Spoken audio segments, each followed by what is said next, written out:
Hey guys, and welcome to Little Black Book 91. We're talking to you guys about Married at First Sight. It is a super panel today where we get to have the lovely super panel team come and give their views a little bit later on.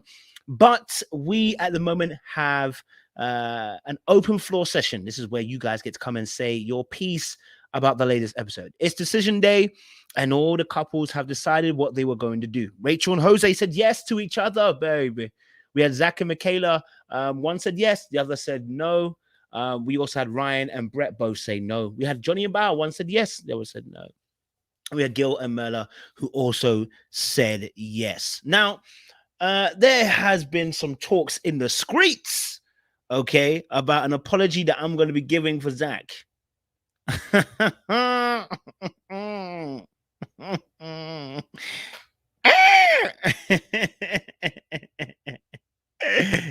bet you could. But no. So we are going to be talking to you guys about this particular episode. I wanted to say, look, there are some things that have happened in this episode that, wow, it's hard to decipher and hard to crack. We're talking specifically about Zach and Michaela, aren't we? Really and truly. We are talking Zach and Michaela. We're talking about the fact the situation between them two has been mad. Okay? Now we've got someone like Zach who has, this is probably the only thing he's been consistent in, has said from the very beginning, or at least halfway through from the ranch, at least, I think a little bit before that, that they wanted to divorce and then they wanted to try and see if they can make it work. Now, do I agree with that? No. Okay, it's the old saying of, oh, if the cameras go away, the person may be different. They're not going to be any different, sir. They are who they are. They're going to be exactly as they're going to be. Okay, it's something that I have to say. Zach, Zach for me, is a confused individual. His lack of ability to be stable, and partly it's because of what Michaela's done in terms of, yes, her abusive behavior, but I think also as well, this is partly there already. He has problems in dealing with communication. He has emotional control issues. I feel like his self-esteem is affected, and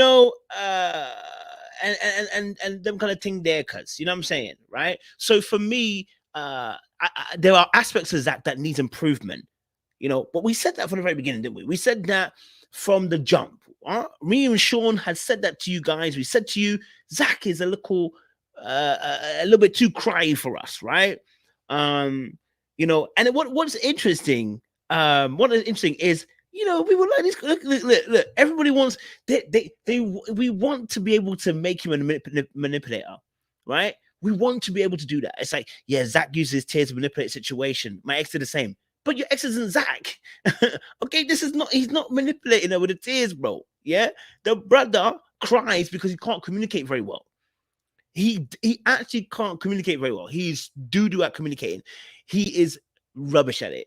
Okay, all right. And that comes with self-esteem issues when you're unable to really articulate how you feel, which is why the crying was coming so much. We saw you see, you guys saying about manipulation, but the tears were there from before. Was the tears not there before? Did he just start crying now? No, he's been crying from the beginning. Okay, which means the tears are not manipulation. Who was he manipulating before? Who was he manipulating before he got married? Who was he manipulating?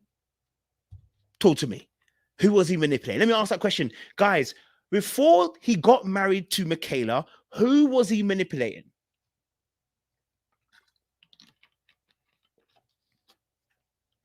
When he was crying, right? Before he got married, who was he manipulating? The tears have always been there.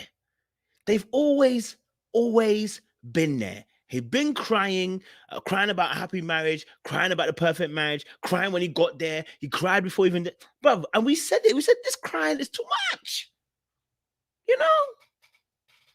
The crying is too much. So that crying has always been there. Crying has been his way of being able to articulate himself, and it's poorly done. Do you know what I mean? Like, honestly, it's a bit much for me. I'll be honest with you, it's a bit much for me.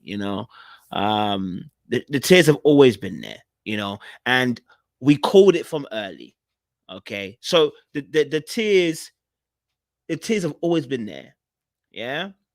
He's cried and never stopped. Exactly. You know what I mean? But I know we're gonna have different opinions, and that's good. Tonight we're gonna have that good conversation because I'm sure there's a lot of ladies that want to put the smoke on Zach. And look, we're gonna be open to it. We're gonna have that conversation, but expect some pushback. We're gonna have that conversation tonight. You can say how you feel about Zach. If you think he's an F boy, if you think he's manipulative, that's fine. You can say all of that stuff, but expect a pushback today, right? Let's expect a little bit of a push, just expect a little bit of a pushback, and talking about that. Anyway, listen, we'll leave that for now. Then we also had Johnny and Bao. Listen, let me be honest with you, okay, right? Let me be honest with you, Johnny. Yeah, brother, what's going on with the Bao situation, bro? Why did you want to stick with Bao? Like, brother, you made it very clear you don't want her, bro. You said she ain't got a chance. You said she didn't have a chance 15 years ago. She don't have a chance now. So I'm mad confused, yeah, as to why Johnny wanted to make it work at the end of the day.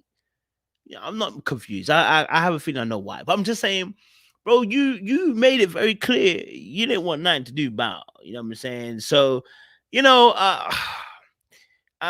but Johnny, let it go, bro. Let it go, bro. My brother done said, yeah. My brother done said, he came out and said, why won't she give it a try? Hey, why won't you give it a try, Man said, why won't she give it a try? Why would she? You had 8 weeks to do it, bruv. You had 8 weeks to do it, bro. No. Be calm, brother. Be calm, brother. It is what it is, man. You know when you're suddenly losing someone and you want them back again. Yeah, that's what he was playing, bro. When you lose them and he wants them back again, that's what he wanted, bro. Do you know what I mean? Then we also had Rachel and Jose. Rachel and Jose, bruv, it's mad. You know what? Rachel and Jose, Jose is still not taking accountability for the action. Look, when he said, "Oh, he said, "Oh, when that situation happened, it was not an appropriate level of action for the marriage." And then he went on to say, "Oh, you know what? It's really hard when someone wants to throw in the towel." I was like, blood, did she throw in the towel before you decided to start cussing her out and before she called you Johnny, or was this after? Because I think she started to want to throw in the towel after. She didn't throw the towel in before. She didn't want to throw in the towel beforehand. It was after the incident, sir. So your reaction still doesn't get a pass because you still were doing it in the wrong time. And you're describing something, an action that caused you to move like that. That's not even the action that caused you to move like that. Right?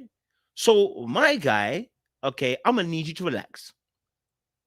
But this is up to Rachel now. I can't do anything. Rachel needs to hold it down.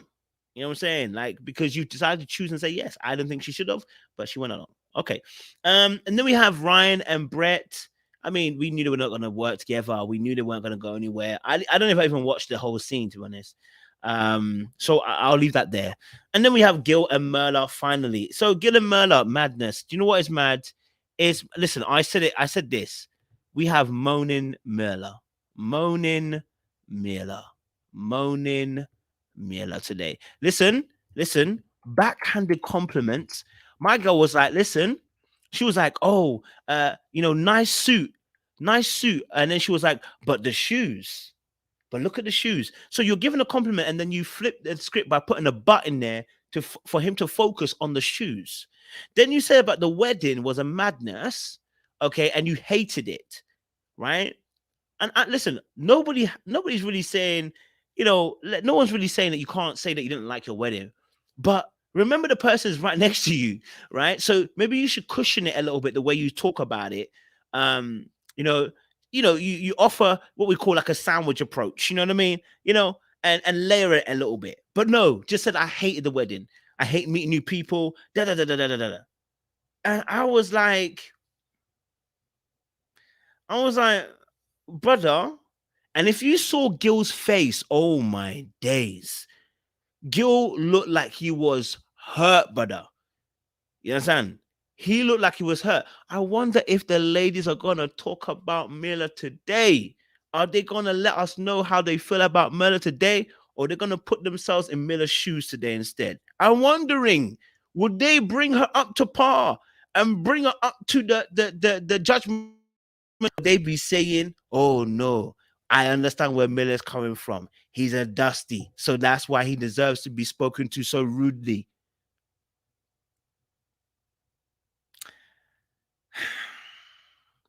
We will see tonight. We will see tonight. We will see tonight. Yeah, we'll see tonight. All right, cool. Listen, I've got a few people in the background. Let's get the conversation flowing. I won't waste much time. Let's get some convos flowing. You understand? If you want to join the conversation, send us an email. We'll get we'll get you on board and get you talking tonight. Okay? All right? Because we want to hear your voices. All right, 2 seconds. Hold on. Stay on the line.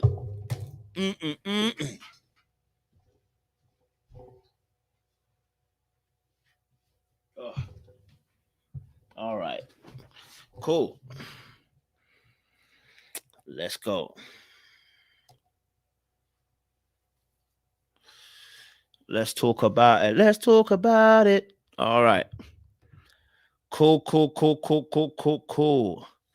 We got Queen Neka. We have Mrs. Coco. We have here. Welcome to the conversation, ladies. Good to have you guys. Sorry, good to have you, ladies, on board. I wanna ask a question. What did you? John, I already know where we're gonna go. So let me open up a thing. Queen Neka, who did you want to talk about? Good to have you on board again. Hi, thank you for having me.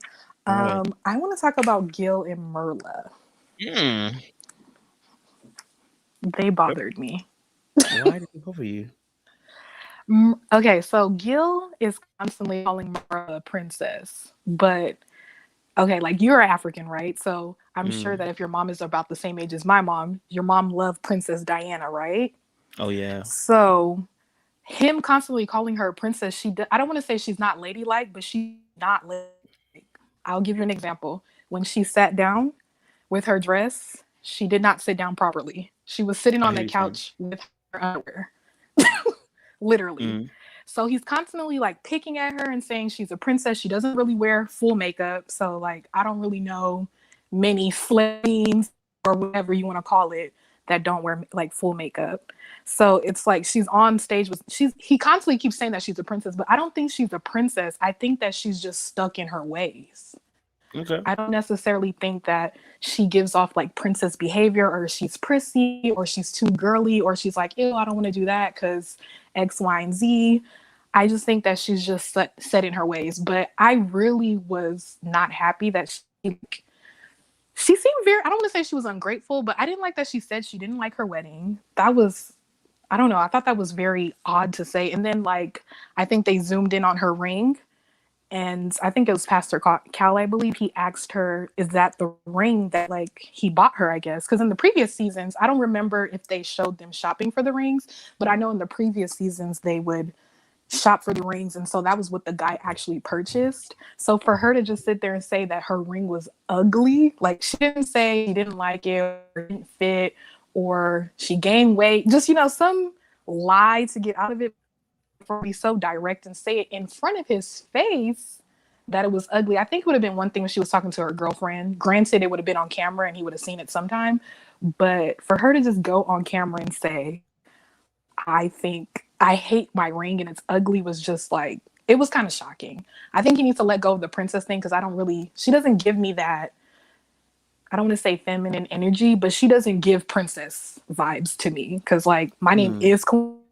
Like sometimes my siblings would joke around and be like, "You're acting like a princess," and da-da-da-da. And that to me is them saying I'm acting like prissy or just I'm not really like an athletic person, so I'm not the one that you want to take to a place like that. So that would be I can understand someone saying princess in that dynamic, but she didn't really she was riding a horse. That's not really princessy, but I mean, I don't find her to be princessy. Just when she sat down in the chair or how she sat, I was like mortified. That's all I have to I'm say. hearing you. I'm hearing that. No worries, Queen. Appreciate it. Appreciate it. Miss Coco. Hi, good night, everybody.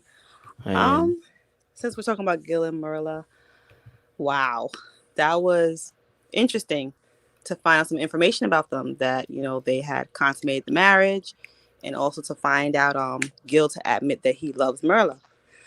To Queen, I'm sorry, Neka's point. Yeah, I don't really find Myrla to be very prissy or princessy, as I guess Gil's trying to call her. Um, I don't see that. One thing that I found very interesting is that she said my goal has been to become a millionaire from the time I was a kid or something like that. And for him to say I'm not on board was a problem. And that I'm glad that was the most clearest I ever heard her say it. And then something to the effect of he said he'd be happy living in a box or whatever. And she said, well, our things don't align. She was very serious in that moment. She was like, nah, that's what you said. He said, well, and then he kind of, the therapist, not therapist, but the panel had to explain, no, he means this, and y'all both are upwardly, y'all both want better things for your family. So I found it very interesting that actually came into play when they were making their decision. I really wish they would have asked him to say yes or no first, not her to say yes or no first. I think that, yeah. I really wish that he would have answered first, because I don't know. We still question, this is the first time I've heard Gil say, did he say something positive about her? I know he said he loved her, but I don't know if he said something positive about her. I don't remember. I'll be honest. I'll be honest with you. This is the only part where I really do agree with the ladies on this. I ain't heard from him. I ain't gonna lie to you. I can't remember that. I can't remember the nicest thing. Do you know what I noticed? The only nice thing he said about her was that she had nice lips. I'll be honest with you. Yes, pillow soft. Yes, that's what he said. You're right. Yeah. So that's my thoughts on Gil and Myrla. I'm happy that he said he loved her, but do we believe that he loved her? Or will? I don't know. I mean, I definitely think he cares about her. Maybe he's enamored by the fact she's so beautiful to him. He's probably drawn in by her beauty. But this is definitely a match that's not made in heaven. Yeah. Do you know what they and two different brackets. She wants to be a millionaire. He wants to be a thousandaire. Which actually, it's not even too tough a difference. But it's just the fact that he really is not going to be happy the way she spends money. Do you know what I mean? It's. I'm not involved with the way that Gil moves sometimes in certain areas, especially financially. I don't even want to add to that, Queen and Eka, if you want to add back in.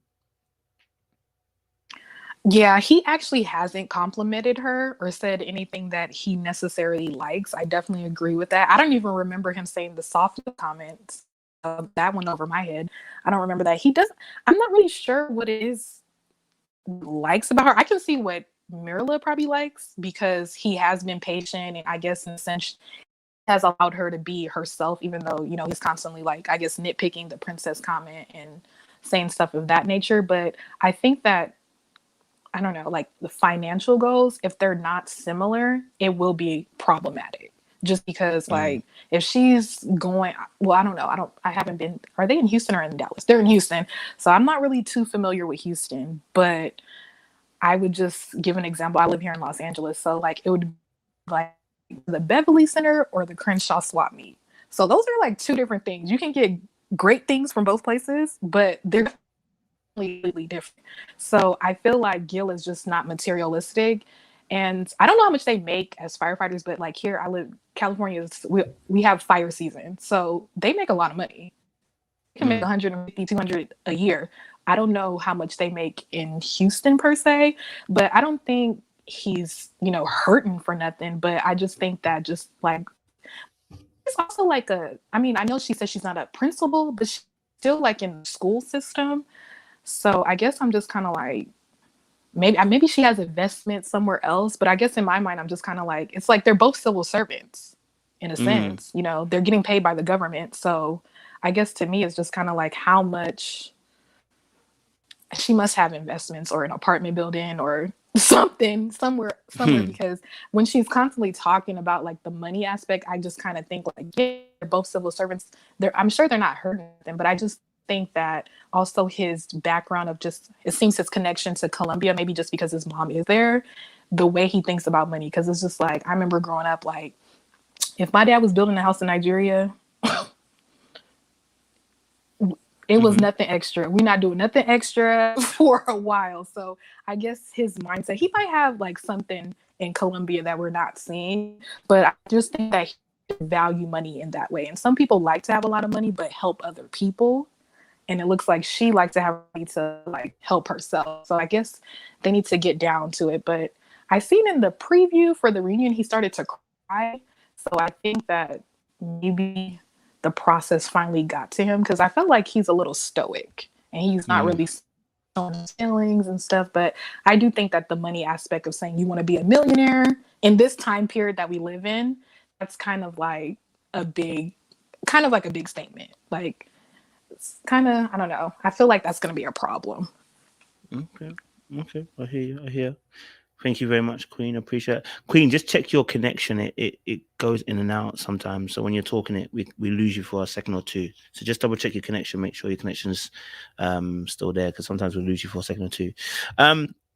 Yes, Coco, jump back in if you want to add some more information, add another point around this topic. I agree with what Queen said. He is kind of stoic. He doesn't really show much emotion. He doesn't really show much emotion in my opinion. So when he did say he's in love with her or whatever, or he's telling her for the first time or whatever, it was kind of like out of left field. Not left field, but it wasn't like, I did not see that coming at all. Gilberto shocked me on that one. I was like, what's happening here? For him, to rewind the tape, so he did express they were physical with each other. Yeah. And she kind of tried to tap dance around that. And that was my thing. I noticed, I was like, in the beginning, I was concerned about Gilberto in the sense that why he keep pushing for the intimacy, because is that way of him, not a way of control, but a way of having more influence. So I've noticed like the last 2 weeks, he said 2 weeks from when they actually were physical. Now you notice him being more mean, not more mean, but like, yeah, more mean for lack of a better term, and kind of how he says things and her receiving it, because now he has the influence because they were physical. And that was my concern, my thought process from the beginning. So yeah, that's my thoughts on Gil and Myrla. No, I get that. Yeah, I mean, to be honest, yeah, he did stress that they had sex 2 weeks ago, and I was like, oh, okay. And like I said, yeah, it was, you could see it because obviously her behavior actually had changed as well. She had become more physical, more touchy-feely. We saw it, I think, in the ranch where she was all hugging him up and everything like that. It was evident that they had obviously, consummated the marriage. The problem is at the moment is their difference in terms of goals. And I actually had someone sent me a message to go and rewatch the last episode again. So I watched part of the last, because I never got to watch the conversation with Gil and his mum. Now I wasn't aware of this, but he said that Myrla is a traditional woman.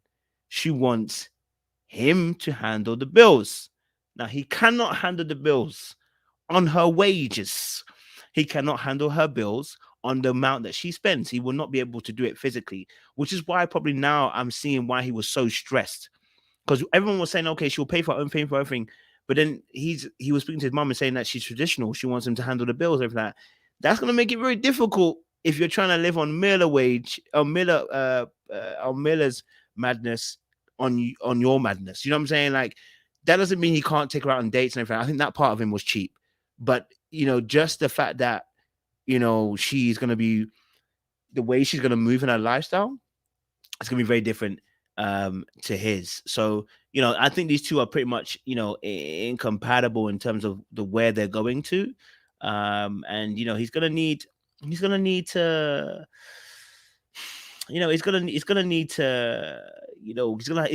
just leave this alone, man, because the money issue is the biggest thing. If you saw how she lit up when they asked her about the finances, that is the only thing.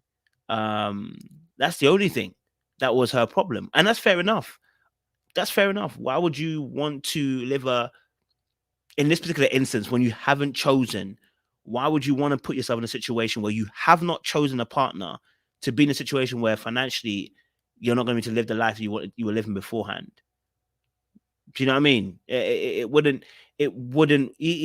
make sense for her. I get that. You know what I'm saying? So she likes the luxury things. she likes the more expensive things, and I can totally get that. There's no beef behind that. It's for me, it's more of an attitude at certain points. But other than that, listen, enjoy that. You know, I get it. You spend a lot of money. He's got a different approach to things. He's not materialistic. He wants to spend less money because he doesn't have the money that she has. They're not going to be able to make it work if one person's not going to either come up or go down.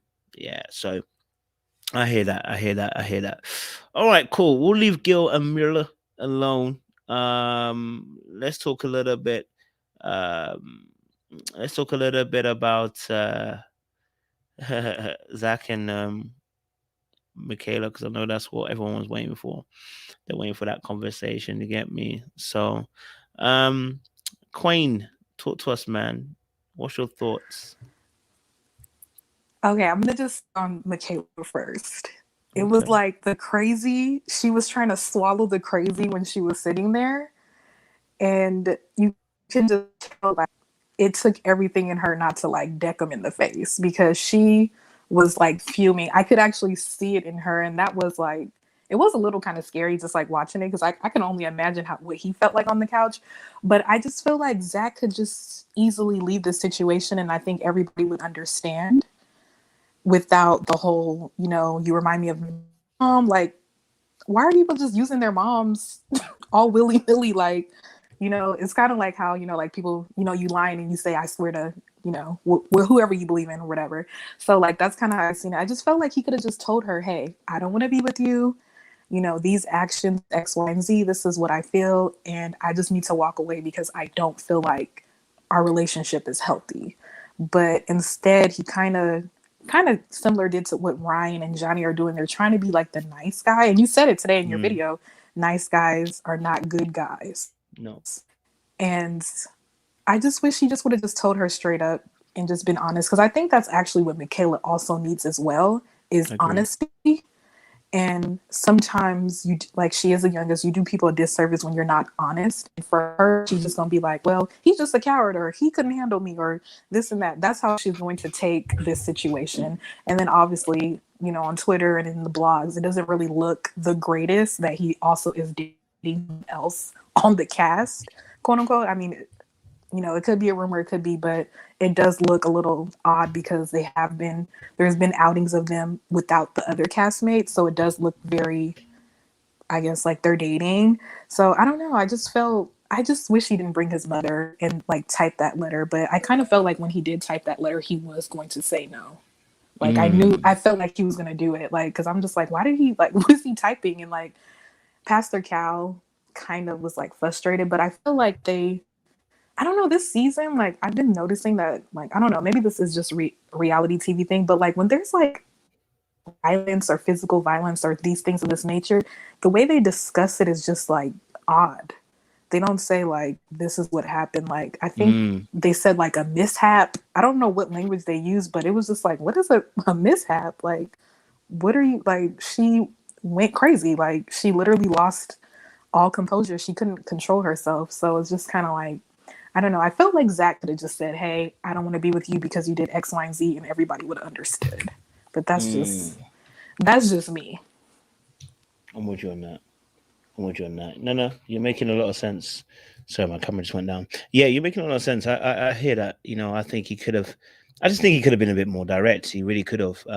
But unfortunately, he struggled in that area to do so. And, you know, that in itself is problematic, you know, because, you know, you're not able to give that other person the opportunity. Sorry about that. I missed my saying. You're not able to give that person the opportunity to be able to, you know, make an effective decision when you yourself are not stable and you're not sure whether you're coming or going.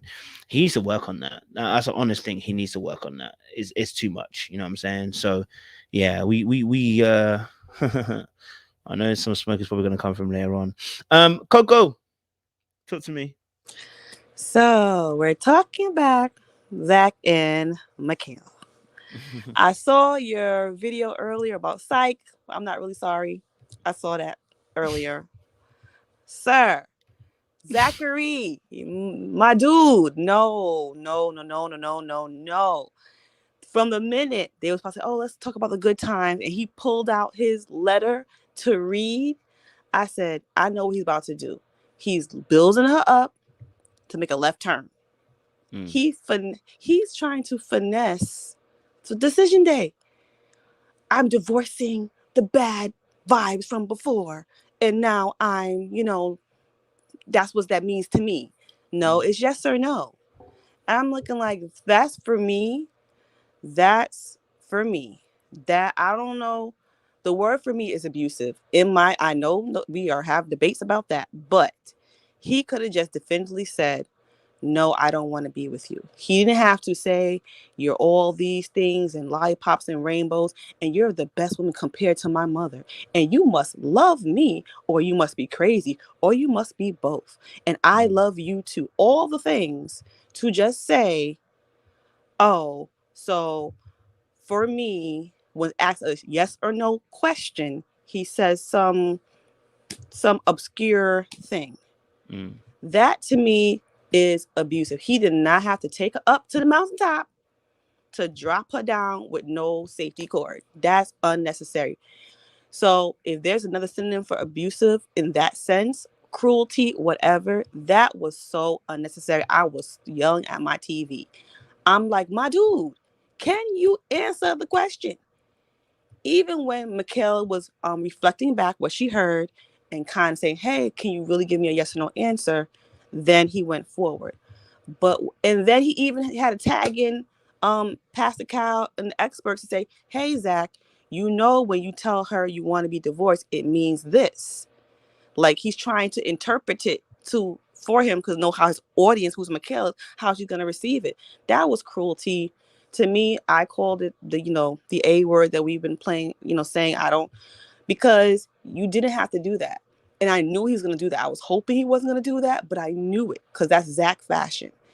Reading a letter, saying all these experiences, that we love each other, that you are the next greatest woman next to my mother, then all to just say, oh, I'm divorcing you because I want to divorce all the experience that we have had so far. Well, listen, can we not try to finesse decision day? Sir, he had me tight. I'm so sorry. That's why, man, oh my goodness. This young man, I think he's 27. I think the only blessing is he'll have this to watch with his therapist in the future to review his behavior and as a case study to see how to not go wrong again. I am happy he finally said at some point, divorcing will make me feel better for my mentality, something like that, for my mental. He something to that effect. I'm getting it wrong. I'm like, yes, that's the truth. Let's stay there. I'm divorcing you for my mental health. He said something to that effect, like my mentality, whatever he said. I can appreciate that. And Michaela can receive that too. Everyone can receive that. What we cannot receive is this obscure, mountain high, valley low, confusing, windy road that leads back to no. We all respect no. In the famous words of one of my little cousins, I hate the word maybe. What does maybe mean? Like, he tried to finesse the decision day. I did not like that. Pastor Cal took off his glasses. Like, I don't know what you're saying, man. Like, everyone was just confused. And it was Michaela who actually helped him. Like, hey, I need a yes or no answer. He said, my answer is no. And then he had a struggle with saying, oh, you want me to say no and I'm done with you? You have to know your audience once again, Zach. Your audience is a woman who is in love with you, who you've been physical with, who wants to be with you. And you decide to take her to the mountain high, valley low, and build her up just to drop her. What is that called? Like, what is that? Like, we're being very nice, saying, oh, he's confused. We're being very nice. Oh, he can't communicate. No, when he wanted to have fun with Michaela, he was very easy in communicating that. He was very easy whenever he wanted to have access to her body, but he can't communicate other things. No, stop. I call BS on this. I'm not sorry. I call BS on this. I was so upset watching him. I was looking like, what is going on? You are so indecisive. Wearing the color gray, by the way. Like, what? Make it say it with your chest. Say it with your chest, and we can respect that. And Michaela was like, and I think the outtake, he was like, she don't remember what I meant. Again, I find Zach to be very self-centered. Once again, he only cares about his emotions and his emotions alone. I don't think it's very convenient to call him nice guy. What does that mean? Like, what does that mean? He had no problems saying fundamentally, there's something wrong with you, fundamentally this, that, and the third. He had no problem, cutting to the white meat all the time. All of a sudden, now you just don't want to be done. And I feel like when a lot of dudes ghost women or don't give closure is because they want the opportunity for access. And that to me is very messed up. That is very just, I don't know what to call him. He's an enigma to me. I do not understand him. I don't think he understands himself. It was cruel. It was cruel to build her up just to give her hope.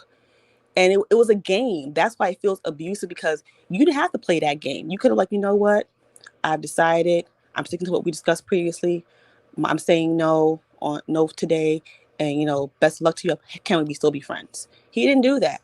He left interpretation open the whole time, reading the letter, saying, oh, you're like my mama, to go on. And then I'll say, okay, no, I want a divorce. And she said, I need a yes or no answer. Like all of that. I'm just tight about the whole thing. Let me just stop. But that, for me, that whole windy road is unnecessary. It's like, it's an unnecessary emotional roller coaster. Even within that 10 minutes that he had to put her on, that was unnecessary. That's what makes me call it. It makes me call it abusive, because that was not unnecessary. It was intentional. He had the letter ready and he knew what his answer was going to remain and be. You see her eyes lighting up with hope, then dimming down with confusion and light up again. That whole emotional episode was not necessary. It really, really wasn't. To just say, oh, he's a nice guy, he doesn't know how to do this and that and the third. That's, to me, I don't know. I'm fearing the words cop out, but that's not nice guy syndrome. That is not it. That's unnecessary cruelty. It wasn't necessary, and it was done intentionally, and therefore I feel that was abusive. No. Like, I'm going to challenge you. Why are you saying it was done intentionally? Because it was. Why? You tell me. I can't, because I don't believe that. So that's what I'm saying. You got to tell me. I know we're on different sides of the thing on this, because he had this letter. He knew he was going to say no. Yep. Just like everybody else knew what they were gonna say. Just like when Bao smiled and laughed in Johnny's face, knowing she was gonna say no. But I never called it abusive. It's in that moment. Let's stop. Can we just stay on Zach and Michaela? No, because I'm giving you an example. Someone smiled. No, we're not doing apples and figgies. Someone smiled in someone's face, but we're not calling that abusive, and I don't expect us to call it abusive. The letter that he wrote. Why is that abusive? Because he built her up in that moment. Did anybody else build anybody else up? That's why I use a Bao situation, right? When she was smiling in his face, someone might say Johnny could have said, "Oh, I took it as we're gonna go somewhere," and then finally, all of a sudden, now we're no longer there. It's like, yo, Zack has poor communication skills, horrendous, right? And if you've ever been in a situation where you're trying to cushion somebody, I think I spoke about this the other day about how some people relate to abuse. Some people befriend, some people freeze, some people flop. This was a classic befriending situation, and I think someone put it in. I think someone said it in here as well. When ladies know how, for instance, when a guy approaches you, some of you will now tell a story about I've got a boyfriend when you don't have a boyfriend, because you understand that situation can get peak. I think this is his way of doing that same thing. Cushioning the blow so that it doesn't become a mad situation. Can we accept that as potential as a reason? I'm not saying it has to be the reason. I said, can we accept that as potential as a reason? Or are we definitely saying it's abuse? Nope, not on my end. Not for Michaela and Zach. Nope. Okay. Interesting. Okay. Interesting. All right. Jump in for me. What's your thoughts, man? We're talking about Zach and Michaela. Oh my gosh. Zach and Michaela, I have to just approach them and with, the mentality of compartmentalization, because I still feel the way I feel about Michaela. I think that she is, the person that I've always said she was. She's got, abusive tendencies and all of that. But this episode, as you guys have all been talking about, is about Zack and what is he doing? Why is he doing this? What is this about? What is his issue? What is his damage?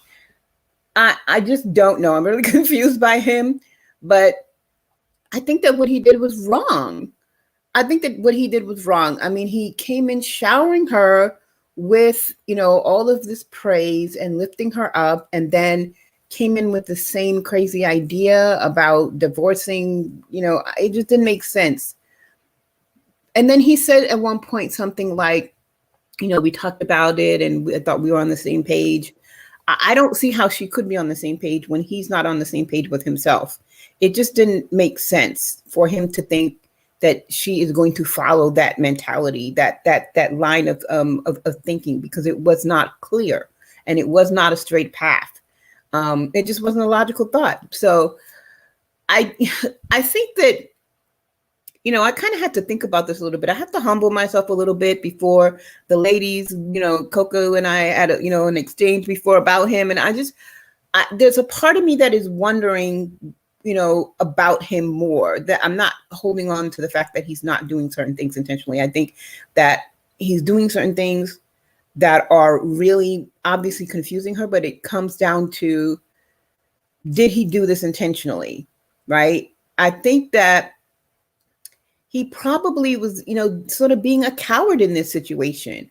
He came in there wanting to praise her so that he could soften the blow for saying no.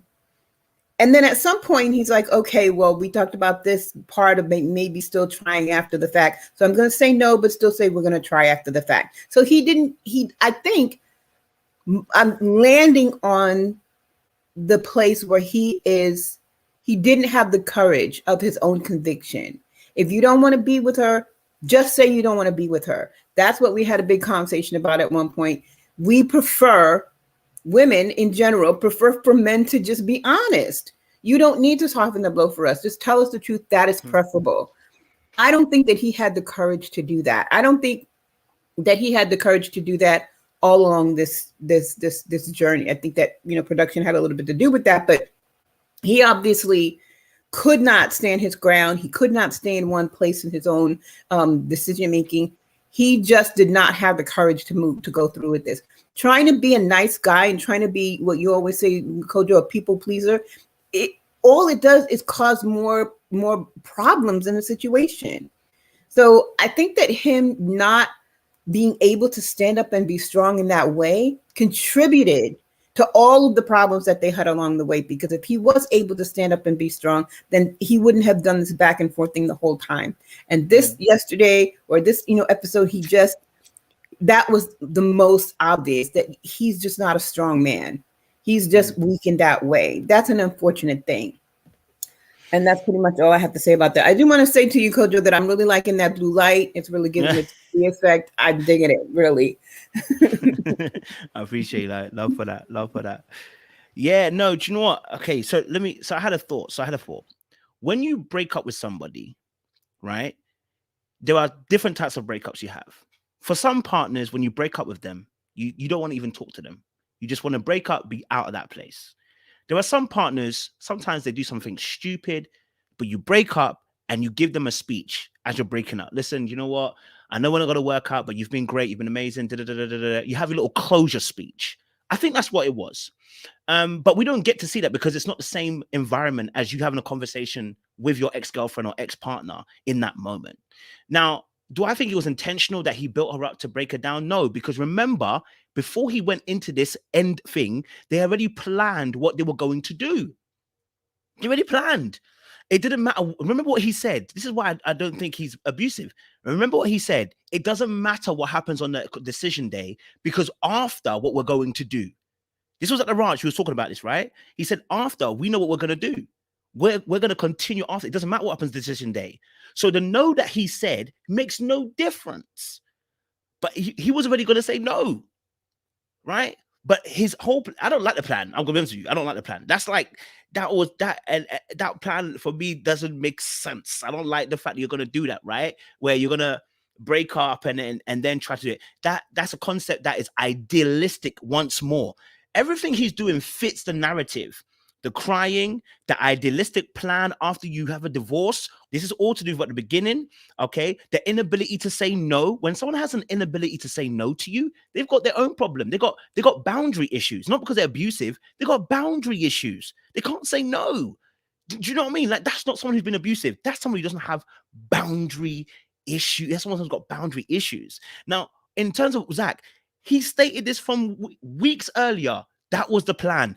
And she went with it. So we even got to the point where even after this point, we're seeing them sitting on the table talking. And she said, after I calmed down, I actually agreed with the plan. Baby, but he gave you the plan weeks ago. He gave you the plan weeks ago. This was always going to be the plan. There's nothing abusive about this. This was always going to be the plan. Do you know what I'm saying? So he said that from weeks ago. Why are we acting as if we don't remember that conversation? We're forgetting that he had that conversation. Did he not have that conversation with her and let her know that was going to be the plan? Go for it. Oh, no, I was just saying, yeah, because, you know, I'm going to sound a little double-minded too, because I'm so she was still confused by it. Yeah, she was confused. She was confused at the time. I'm sorry. No, go ahead, Coco. What were you going to say? No, okay. She was confused by it. But she did agree at one point. So the thing for me, and I remember saying this back, you know, when he first talked, you know, when they were first at the retreat. There's something that he's trying to do that's making me really wonder if I'm really on the wrong side of this with him, because I said at the time, it sounds to me like he's trying to turn his wife into a booty call. I don't want to be married, you know, with you, but I'm gonna, you know, we're gonna have a thing afterwards.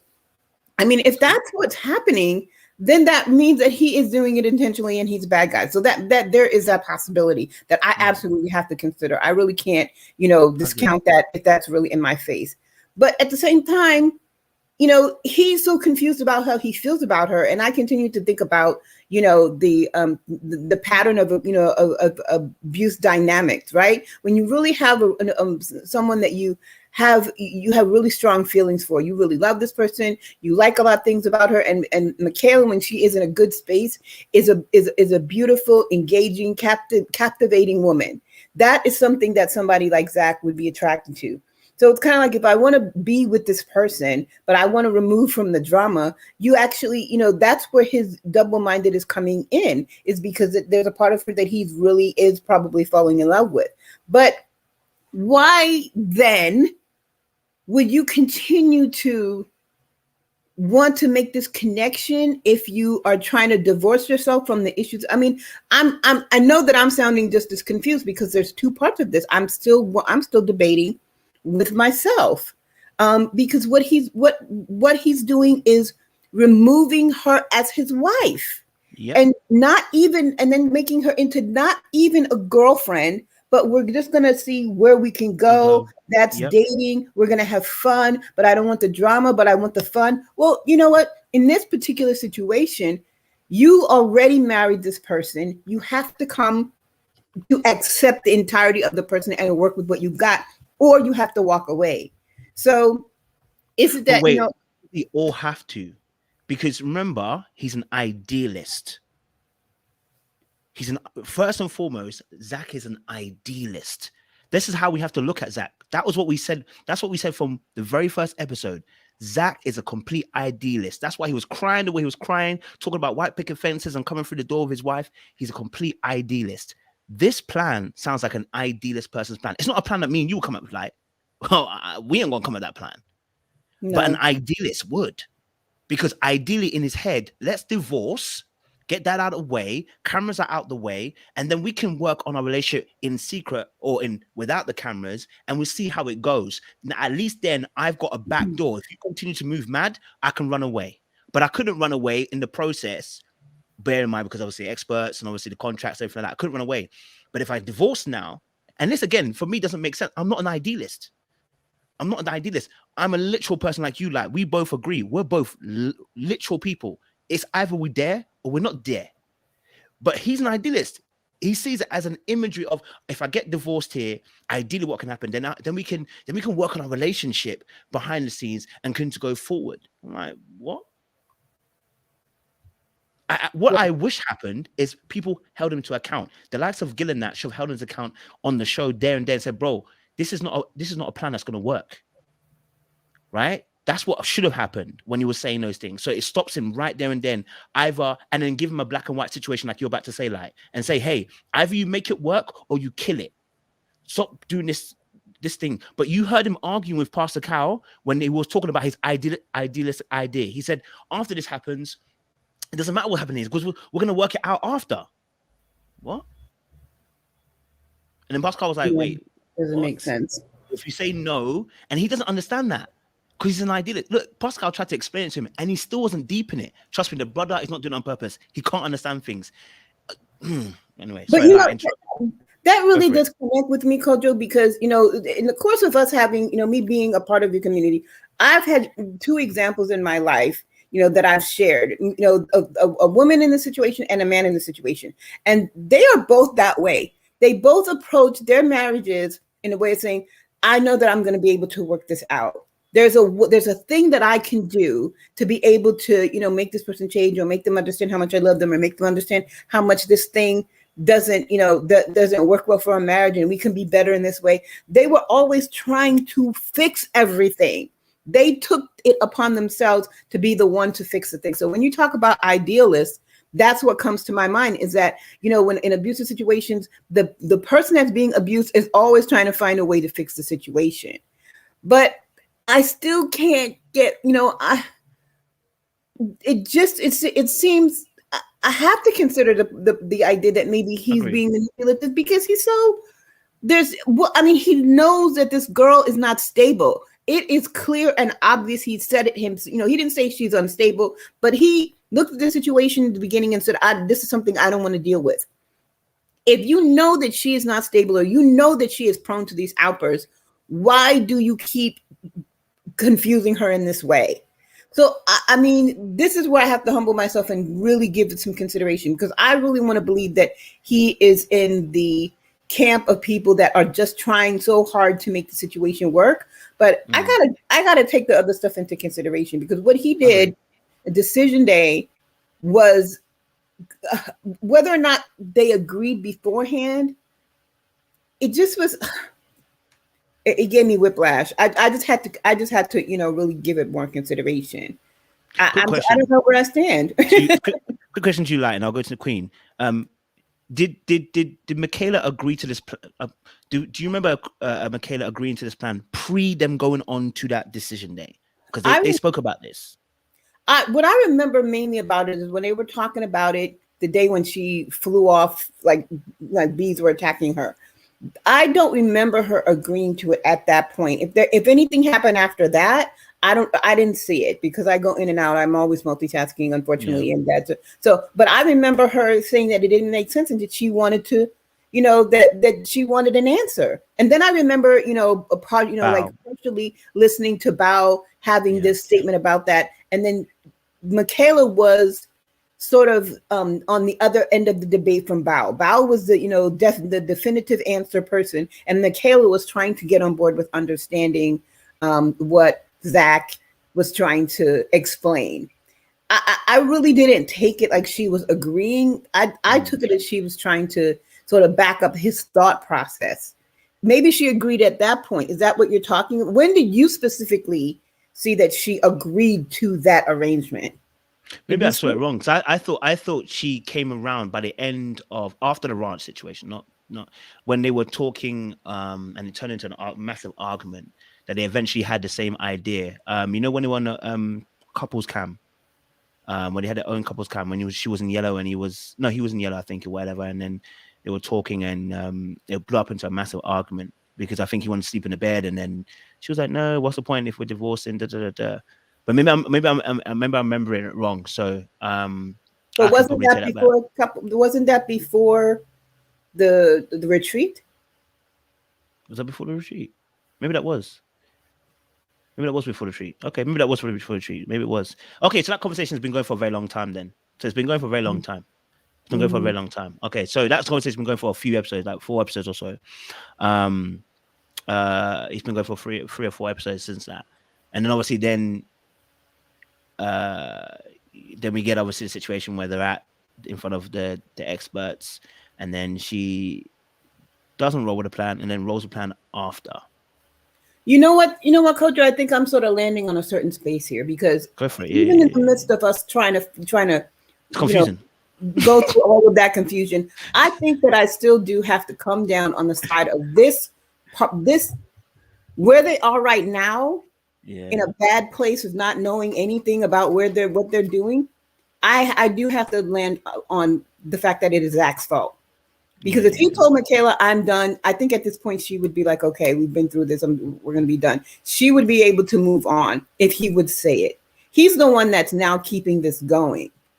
And I still can't decide if I think it's intentional, but it's definitely at this point, it's his fault in my mind. Make a decision. That's it. I mean, I know that he's a different person from myself and from you. Logical for me, it's easy for me. When I'm done, I don't even have to usually have a conversation. Sometimes I just go because, it's dangerous sometimes. I don't want to go there, but, I'm that way. I make a decision, I'm going to go. I don't have to have a lot of conversation about it. So I realize he's a different person. Regardless of any of that, where they are right now is Zach's fault. I humble myself before the other ladies that I didn't agree with. I still don't know that he's a gaslighter. I don't know that I believe that. But I believe that he's the one that's got them in this bad situation now. Unfortunately, because I'm the advocate of, being, expressing to people what abusive tendencies look like. And Michaela being a woman with abusive tendencies to a man is not a very common thing for us to be able to look at and examine. So for me, it's like, man, you just messed up my whole argument. Zach, you just, but it's his fault. It's his fault. He needs to learn communication. I don't know that it's intentional, but it's his fault. I don't know that it is even clear, but that's where I am. That's how confused he is. He's confusing us. I hear you, don't worry. Sorry, Queen, you were gonna say something. My bad. I agree with Light in this because I felt like he had an easy way out at barn, drove off at the middle of the night. I think that was the perfect opportunity to leave and not come back. I don't remember the New Orleans season where the guy took all the pasta and all the stuff out of the cupboard and it was kind of crazy because it was during the pandemic time, and during that time we were going crazy in the grocery stores shopping and stuff. I just feel like their merry-go-round and going on is Zach's fault at this point. He could have left because he has every reason to leave, and the simple fact also that he's not even saying let's start afresh or start over because Michaela's behavior is kind of a little weird, because he's not even saying I can't even be with you because you flipped over people.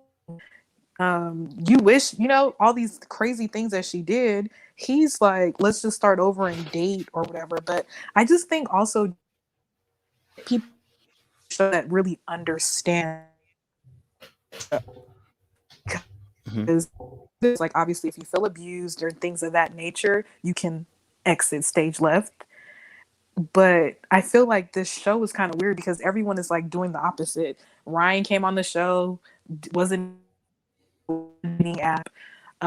Johnny just found out he has daddy issues, and it's kind of the time that we were supposed to find that out. I just feel like they need to do a little bit of better job at vetting the people. I wonder what the vetting process is, because everyone is saying it's so strenuous, but it doesn't really seem strenuous, because I feel like that's the question.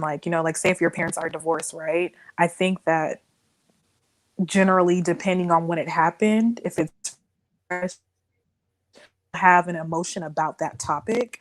So what do they even ask these people when they join the show? I don't, because you mentioned that you feel like Zach's mother is a little bit overbearing. So I mean, just these things, what is the dynamic in your household? like I wonder what they asked them, because it's just weird, because every 1 foot in and 1 foot out.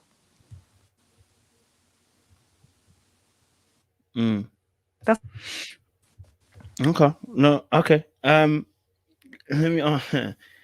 Okay. So again, to what point I was making on the actual last episode we just watched, he comes out. Let me give you the timestamp. Around 1 hour. Okay, 1 hour 10 seconds. All right. Comes out and says, Michaela knew the plan, and it seems as if she just forgot the plan. This plan has been in motion for a very long time. Nothing that he said was outside of the plan. Yet again, Michaela's in a position where she knows the plan and decided to go against the plan. Unless we're saying Zack is lying at that moment and there was no plan in motion, and Michaela is actually, yep, and he's the one that's gaslighting her, and he's the one that's lying about this situation. Because he's come out and said the plan was already in. He said she knew the plan, and it seems as if she got confused. And then she pretended as if in front of the experts, oh my gosh, I don't know what plan he's talking about. And I don't know why he's moving like this when you knew the plan. The plan been in motion for a long time. Do you know what I'm saying? Like, it's the plan was always been stated as what we're gonna do at the end. Do you know what I'm saying? What we're gonna do after. You know what I'm saying? My biggest smoke with Zack is the fact that this situation shouldn't have gone on as long as it did. The same way I gave Paige smoke for staying in a situation where you should leave and you can see this person is doing what they're doing. It's the same smoke I want to give Zack. You are staying in a relationship where you know this person is not good for you, and yet you keep on doing what you're doing. Do you know what I'm saying? You keep on staying in that same position. And at that point, we're looking at you like, bro, we understand. Listen, and I get it. When people are in abusive situations, it takes a little bit of a while to get out of those situations. But you've had multiple abusive situations in the past, it seems, and you still haven't learned. That's the smoke I have for Zack. That's the smoke I have for Zack.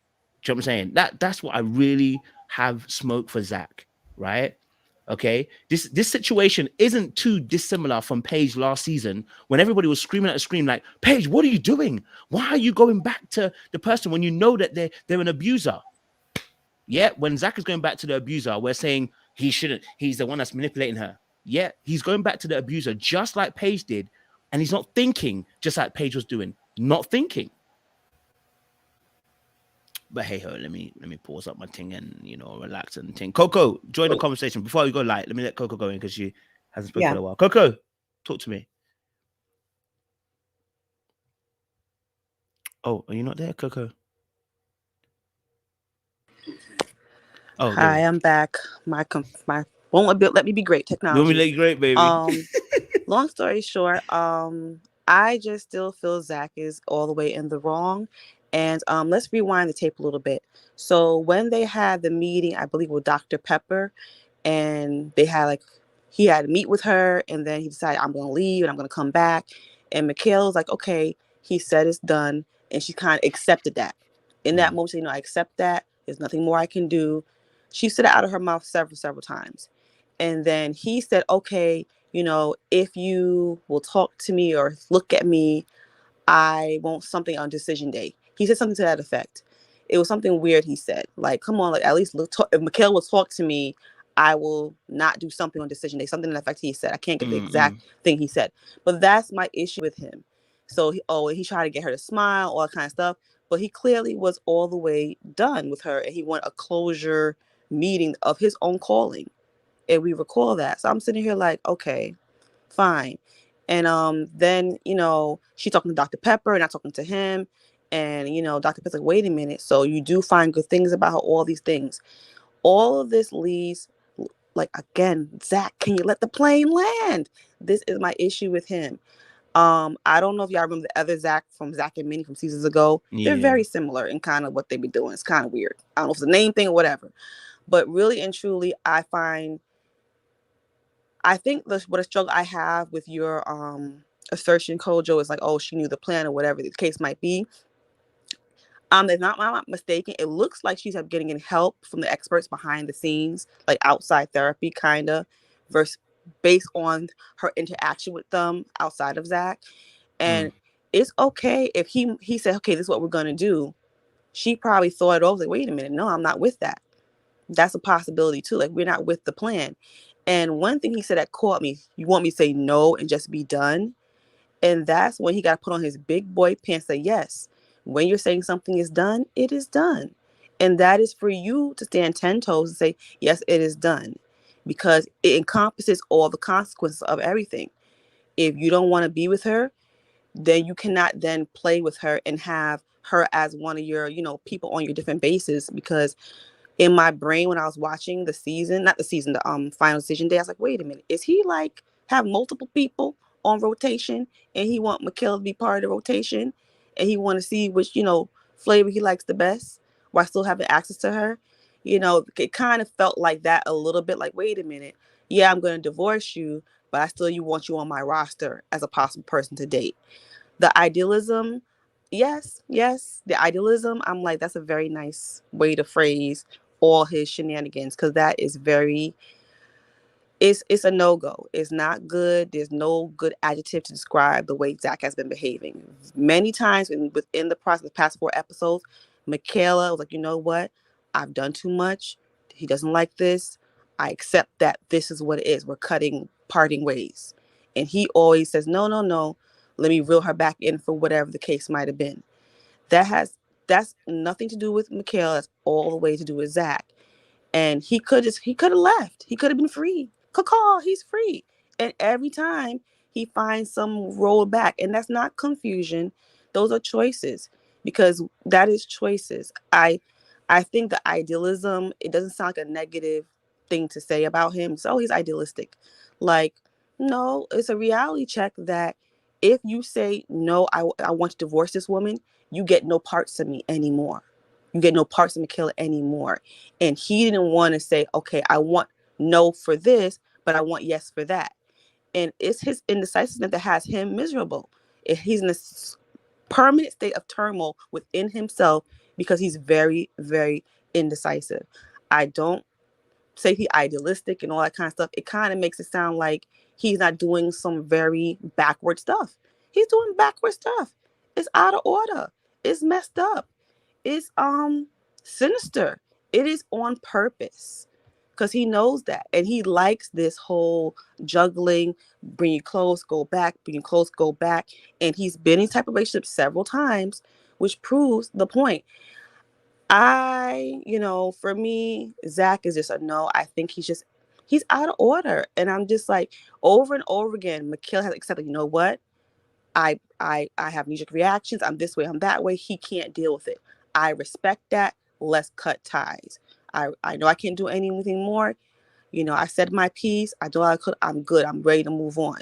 He has always pulled her back in. Always.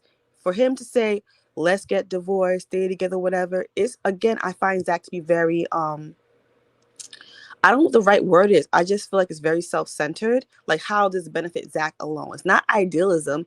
Ideally, most guys who break up with a female would like to have access to the parts he likes. But that's not how things work.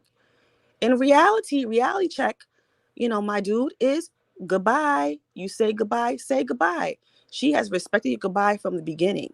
You are the one that been playing double dutch this whole time, in the rope, out the rope this whole time. I'm gonna leave Zack alone, but far as Michaela concerned, I hope she can watch these episodes and continue to grow and become better, because she's definitely redeemable and she can get tools from this.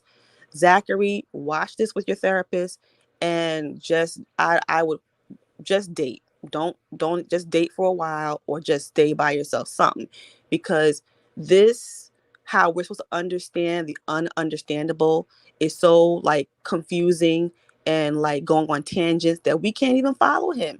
Why didn't Michaela leave? Like he got a crossover. Wait, before you go, freaking Coco, Jordan. why Like, did it's too Michaela much. leave? I Why did Michaela leave? cannot with Zachary. He is, for me, in my book, he is all the way wrong. Go ahead. Oh, sorry, no, I said, why did Michaela leave?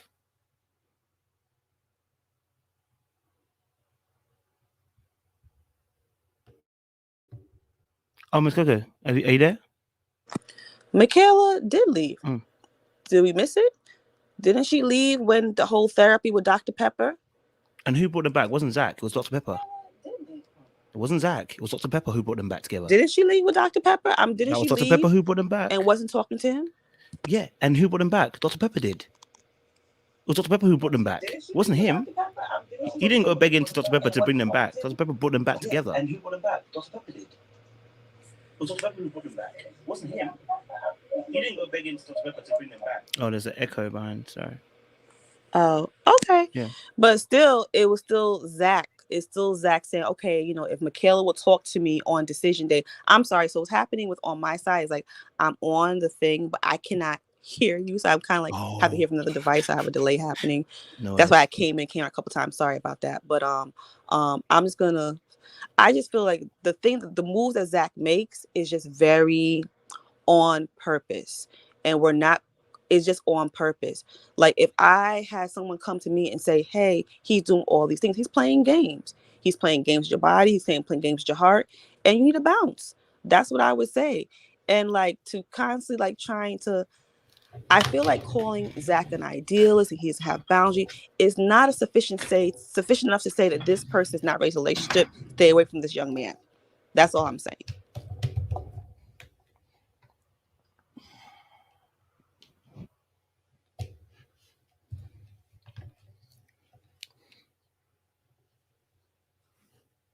Sorry about that. Sorry about my phone just was about to go off. But yeah, okay, cool. Light, you can have the last word, and then we gonna get the super panel on the list. Okay, well, I think I may have landed somewhere. First, I want to say, Queen, you were talking about is, that we had speculations about his overbearing mom. I really don't take that into consideration anymore because the thing about Zach and his family is Zach is, if I'm remembering correctly, he's the oldest of the three boys that they have. His middle brother and his younger brother are both in long-term relationships. One is married, one is, long-term girlfriend, stable situations as far as we're aware of. Zach is the one that has this problem with being indecisive or whatever it is and getting into. So I really am going to take the, blame off of his mom because he obviously has two boys that are stable in their relationships or that know how to do this. So I just can't say that it's his mom anymore. Even I've said that at some point that maybe that has to do with why he gets into abusive relationships because maybe as the oldest, his mom coddled him or his mom was overbearing. When you have your first child, you can be like really stringent with the first one. And I even gave that some consideration, but I'm kind of walking away from that too. As far as, it's funny, Coco, because just even really listening to what you were saying, I just continue to land back on, some of the experiences that I've been a part of in my life. And the pattern is the same. Whether it's a guy or a girl, they go back. The partner will say, okay, well, we're done. We're done. I'm going to leave. And they run back. And, the family is here saying, you were out. Why did you go back? Oh, because I think, this part of it is so good. And if I can just, it still all looks like the pattern of the abusive situation for me. The abused person is a bit addicted to the good parts of the relationship. And they just want to overlook or they want to change the bad parts of the relationship, no matter how deep they keep getting. Even though I said I do think that it really is up to Zach at this point. If he walks away, I think that it would be severed. I maintain that, but I'm still continuing to land on the place that he is. If he's been in this kind of relationship before, then it is a pattern of his as well as her, as well as it's a pattern of Michaela's. He is someone who needs to look into that situation. We could say the same thing about Rachel. I know we're not going to go into that, but Rachel has said those things about her past relationships, that she was in abusive relationships and she kept going back and she, so it's a part of the pattern of abuse. It's a confusing situation, but it is what it is.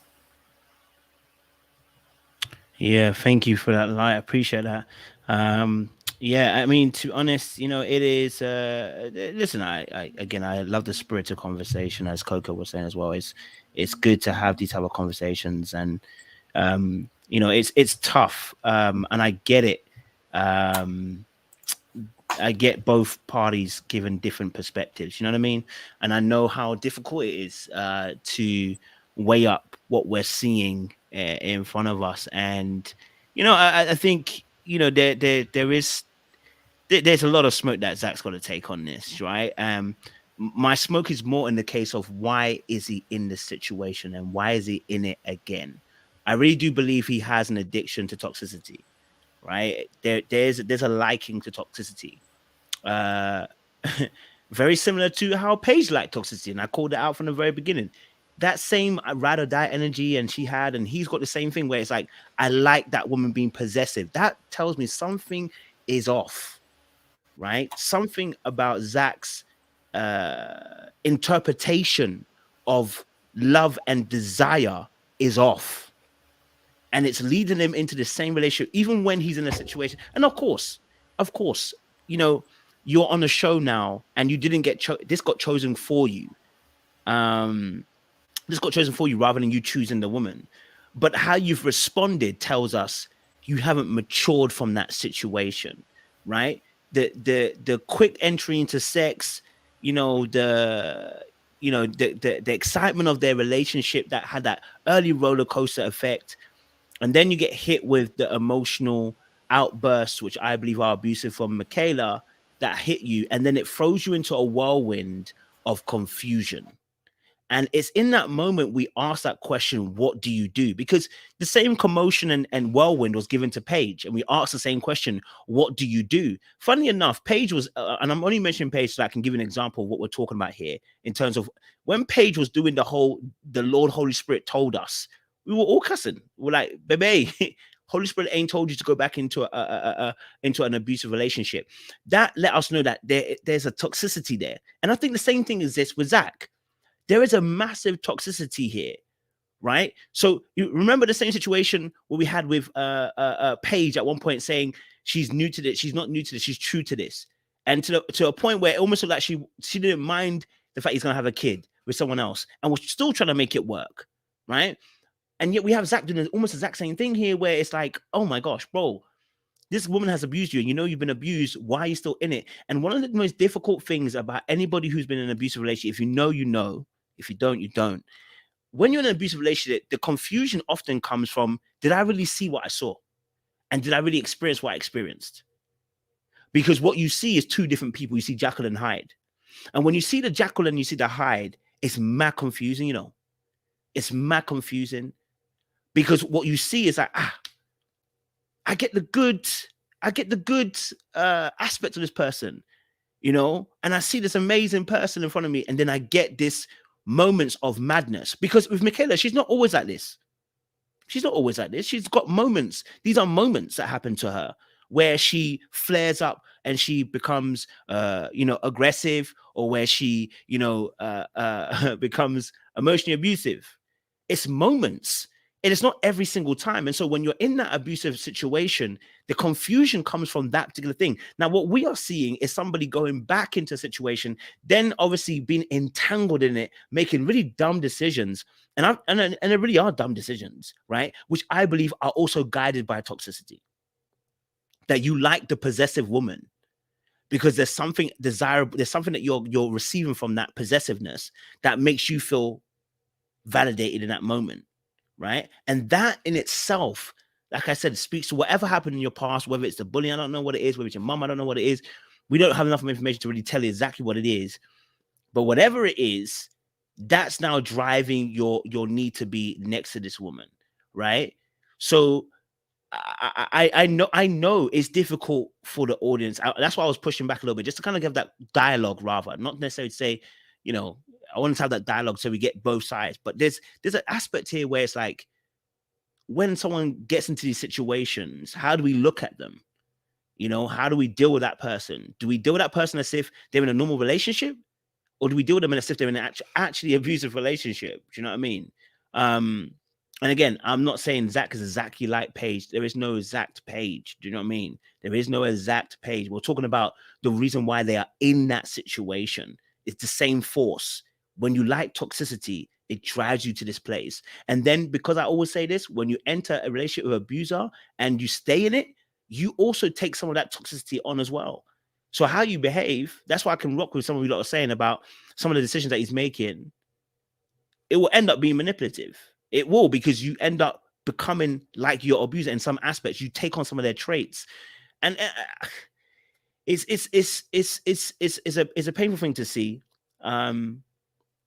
But this is definitely a situation that, you know, I would love to hear his thoughts on what he was seeing as to why he did what he did. Zack is, again, we've never said Zack is innocent. That's never been a case we've been pleading for. So, you know, I'm not saying that Zack is innocent. That's never been our case. Never been our case. We're just saying that there are aspects of his behavior that definitely need improvement. But let's not forget that he's actually he's trying to come out of an abusive relationship. So just when you're thinking, oh, is he doing this? He's trying to make sense of what he's seeing. Do you know what I mean? But let me say thank you to my people, them. Okay, Light, Miss Coco, Queen Necka. I appreciate you lot.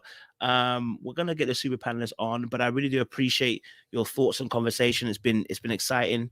It's been enthralling. You know what I mean? Enthralling. Sorry, I should say, not enthralling. Enthralling. Yeah. So Thanks, Kojo. no, it's always a pleasure. Light, always a pleasure. Always a pleasure. All right, cool. Let me remove people otherwise. Okay. All right, cool. Let me send a link out, which I haven't done yet. You know what I'm saying? I didn't send a link out to my team yet because my phone died.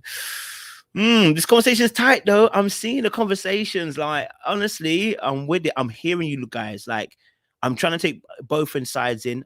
I'm not saying I'm completely closed off. But you know, I'm trying to hear what you lot are saying at the same time. You know, there is some validity to some of the points that are being made here, and I have to be open to that. You know what I mean? I have to be open to that. Let me just send a link to myself and send it to the crew. All right, cool. But let's see. There's some comments that are coming up.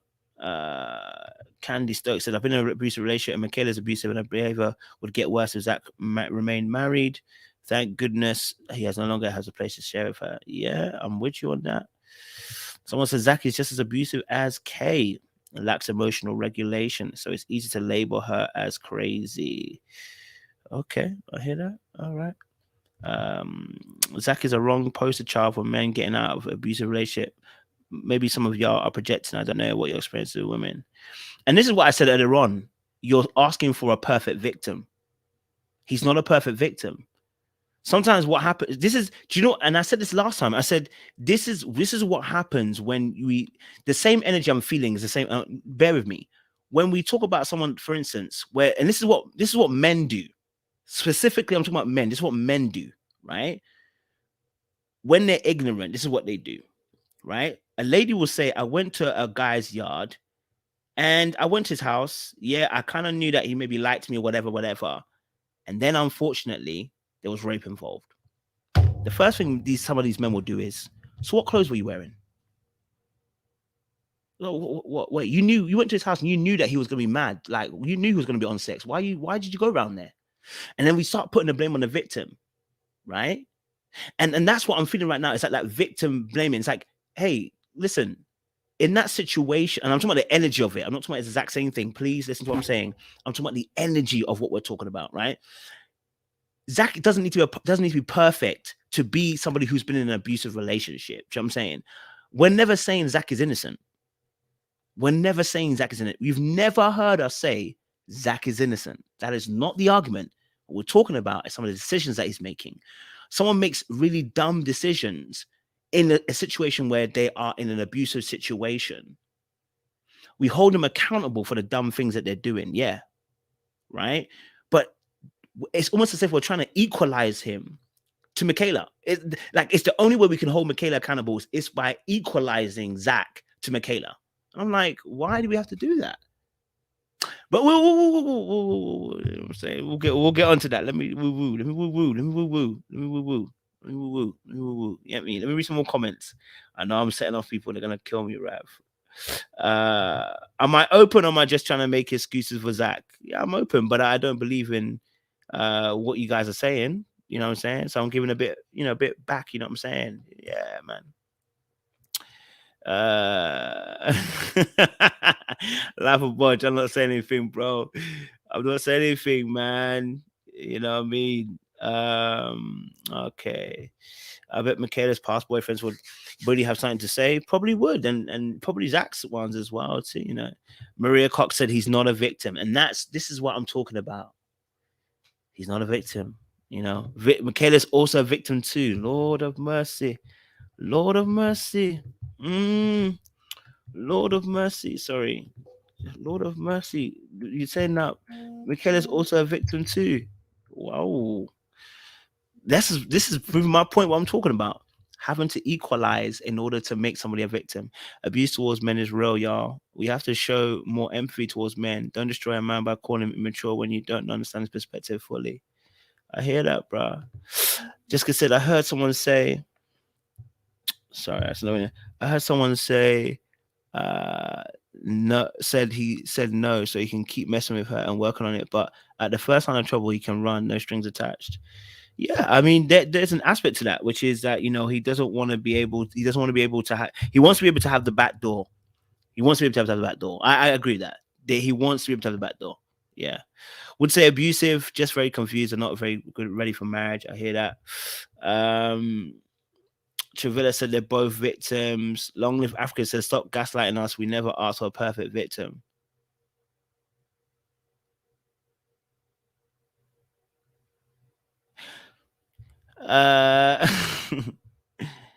Okay. Someone said this analogy is not it. Someone said no. Okay. I'm talking about victim blaming. That's what I'm talking about. That's the energy I'm talking about. When you victim blame, that's what we're talking about. And now you're trying to equalize a person to the person who's actually abused them. That doesn't make no sense. Zack is not Michaela. Okay, cool. Okay, there's a classic abusive. Trinidad said you're going to assault now. Not the same. Okay. If a woman went back to abuse, we would say that that's because he's afraid of her, but the other way around is fault victim. Exactly. That's precisely what I'm talking about. You know, both as reactive. She's abusive and he's passive aggressive. I can rock with that. Yeah. He's not a victim, especially when willfully participating, as you say, he likes the crazy, the toxic. Paige is still a victim from last season. It don't make a difference whether she agreed to things or whether she went along with it, whether she participated in it. She's still a victim at the end of the day. Do you know what I mean? And so is Zach. Zach is still a victim at the end of the day. Okay, Zach can't lead his wife. If that's what's meant, that's what you want. Avoid men like Zach. Hey, sure, what are you saying, kids? What are you saying, guys? What are you saying? I apologize. I know you did. I know you did. Oh God. Yeah. It's just unfortunate, and I think the conversation, and sometimes I feel like, you know, I'm like preaching to the choir when, you know, you and I speak, and some of the others in the comments who I want to say I appreciate you, you know, because I don't want to make it seem like no one is hearing what we've been trying to say, because there are some folks out there that are hearing it. And I would venture to even say the majority hear us. However, I just find it interesting when you present questions to have facts to back up all of these assertions. So Zach is an F-boy, he's out for sex, and we just haven't heard any of that. So that to me is just, it's maddening how we have created a whole narrative on evidence that we just don't have yet. Now, if it comes to light, it comes to light, but we don't have that evidence. And what we do have evidence of, we minimize. You know, we have evidence of Michaela repeatedly being destructive, repeatedly being disrespectful, putting her hands on him, right? But we want to ignore that. So for me, it's kind of like, okay, it can be whatever you want it to be. Yeah, you know, I mean, like I said, I wanna be fair, you know, and say, you know, I think Zach's got a lot of issues that he needs to definitely work through. You know, We spoke about it earlier on the season, ourselves and Sean. We spoke about that.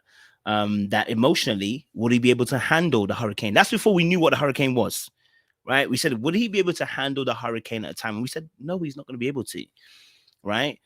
So what we've got is a really perfect storm of somebody who is a people pleaser, has poor boundaries, doesn't communicate very well, got emotional regulation issues, cries a lot, and then you throw them into an abusive situation. And then this is the pot of mix that you get. And the person ends up showing you this hand. And it's like, it becomes a difficult thing to say he's a victim in this scenario or situation, right? So I get it. It's a perfect storm. It's one of those situations where it's just turned into a perfect storm. And unfortunately, that some people can't see that. So I get it. I'm seeing where they're coming from. And also I have to see the fact that there were some questionable behaviors from Zack himself, right? So it'll look some way.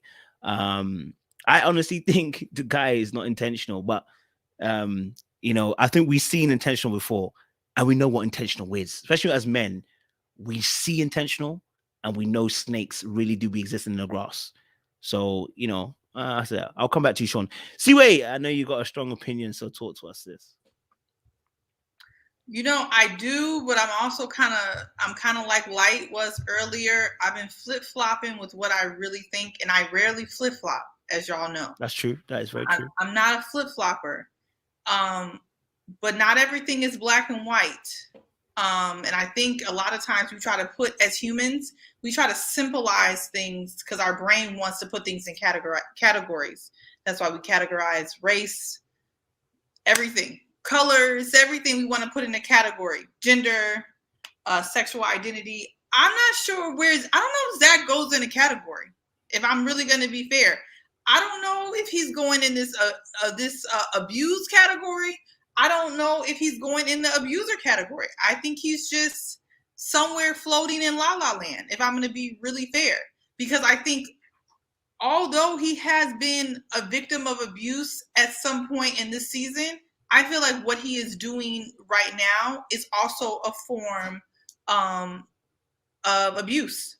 I also think it could be a reaction of a person trying to get out of an abusive situation, a person who's acting out of fear. I think he could be doing both at the same time. I think it's quite possible. I know we don't want to say that because we want to just pick a side, any side, but I don't really know if a side works here. Because honestly, I know a lot of people who are victims of abuse who do a lot of manipulative things. And what he's doing right now is manipulative. But I'm not going to take away that I think he's also, like you said, a people pleaser. I think he's also doesn't want to be afraid. I think he's afraid of rejection. I feel like he's afraid of rejecting. And I think he also kind of wants to ease Michaela down. But the crazy part is what he did was the opposite of that. I think he thought he was letting her down. I think he thought they were on the same page because he has no type of proper reasoning skills. And then what he did was he built her up and just crashed her down. But my opinion, I don't think Zack did that on purpose.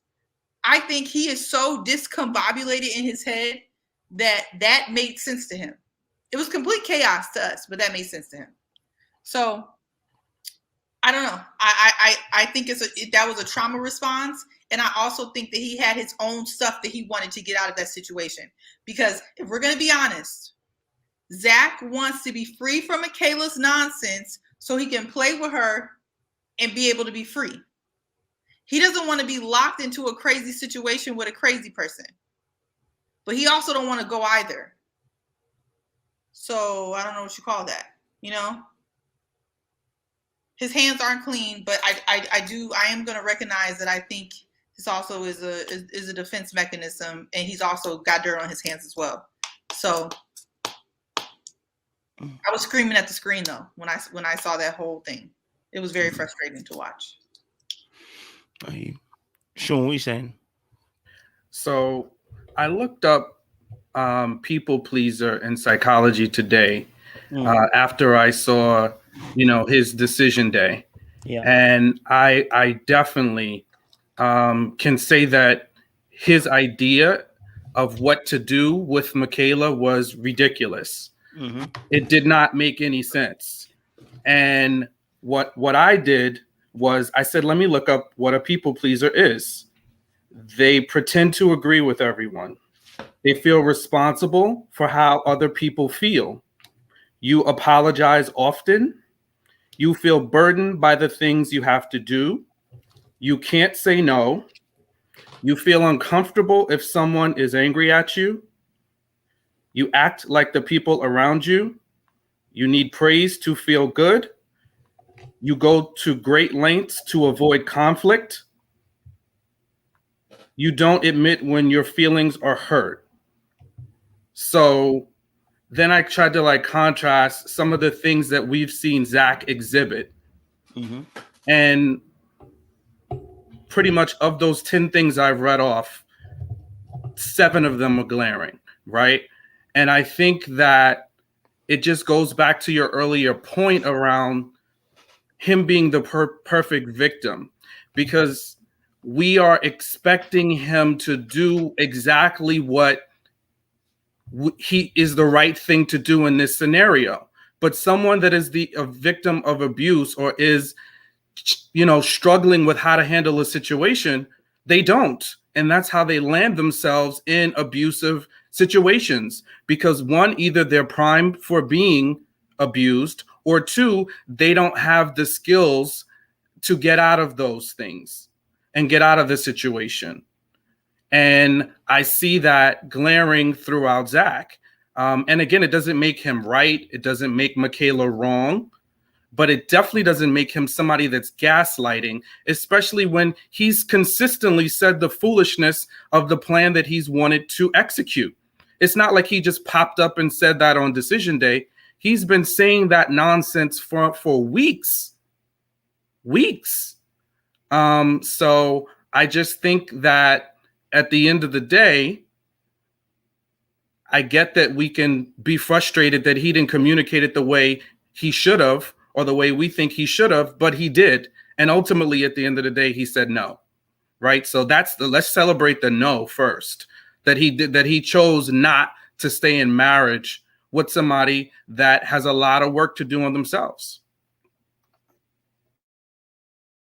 See what we're saying? What are you thinking? Well, I can't celebrate that no if it's a no but. No, but let me get in them draws. No, but let me see you tomorrow. I don't know if that's really, I can't really fully celebrate that. I also don't know how scared he is. I just want to push back on how scared he is. I'm not saying he don't got some fear, but he kind of said, I said what I said and I ain't changing it. Like that's what he said. A person who's really afraid to me would have been a little bit more afraid to say like, no, I want to divorce you. He was pretty adamant that he wanted a divorce, even though he saw how upset she was and how surprised she was. I'm not even sure she was supposed to be surprised, because I feel like they have talked about this a few times. So I don't really know what's going on with their behind the scenes conversations. But I don't really know if he was that afraid. He didn't come off afraid to me. And that in itself right there is beautiful, because you've proved our point. What do you want him to do? Do you want him to cower in a corner before you believe he's scared? We don't wait for women to be in a corner before we believe they're scared. We don't have to. That's the difficulty we're facing here, which is, and I'll say this honestly truth, that is a part of also what we call patriarchy that benefits us, but also kills us at the same time. Because that nature of what we see as a man being strong or weak is precisely that. Unless he is literally cowering and going like this in the corner, then we're not going to say he's scared. Right? We're going to say, no, he's not scared. Da, da, da. And that's precisely why he's now not a victim. This is why people are now saying he's not a victim, because what they want to see, as Sean said, is perfect reasoning. Right? But that's why I give the example as anybody who's been in a relationship before and your partner sucks, tell me if you left it straight away. Tell me you didn't go back for some D.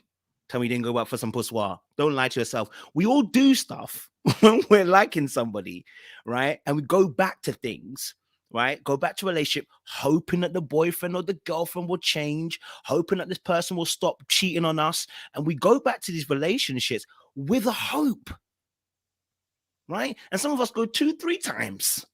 And our friends are even telling us, if you go again, we're not going to support this. We can't be around it. People go back. See what I'm sure you know. As a lady, I'm sure you know, because we see it all the time, right? Mandem, we know some of our Mandem. You're looking at it, but he's like he looks like a lost puppy, brother. You tell him, and he keeps going back there. So we can already see, even when the situation is not abusive, we've seen that happen. People going back, and nobody says it's abusive when a person goes back and has sex with that person. You don't call the person abusive. You don't call them manipulative either. You say you're being silly because you're being lost in the lust of things. But yet when Zack is now doing this thing, we're saying he's abusive because he's going back for sex. Yet, are we calling everybody who goes back for sex abusive? Come on. I don't think that's why. That's not why I'm saying he's not. I'm not saying you. I know you didn't say that. You didn't say that.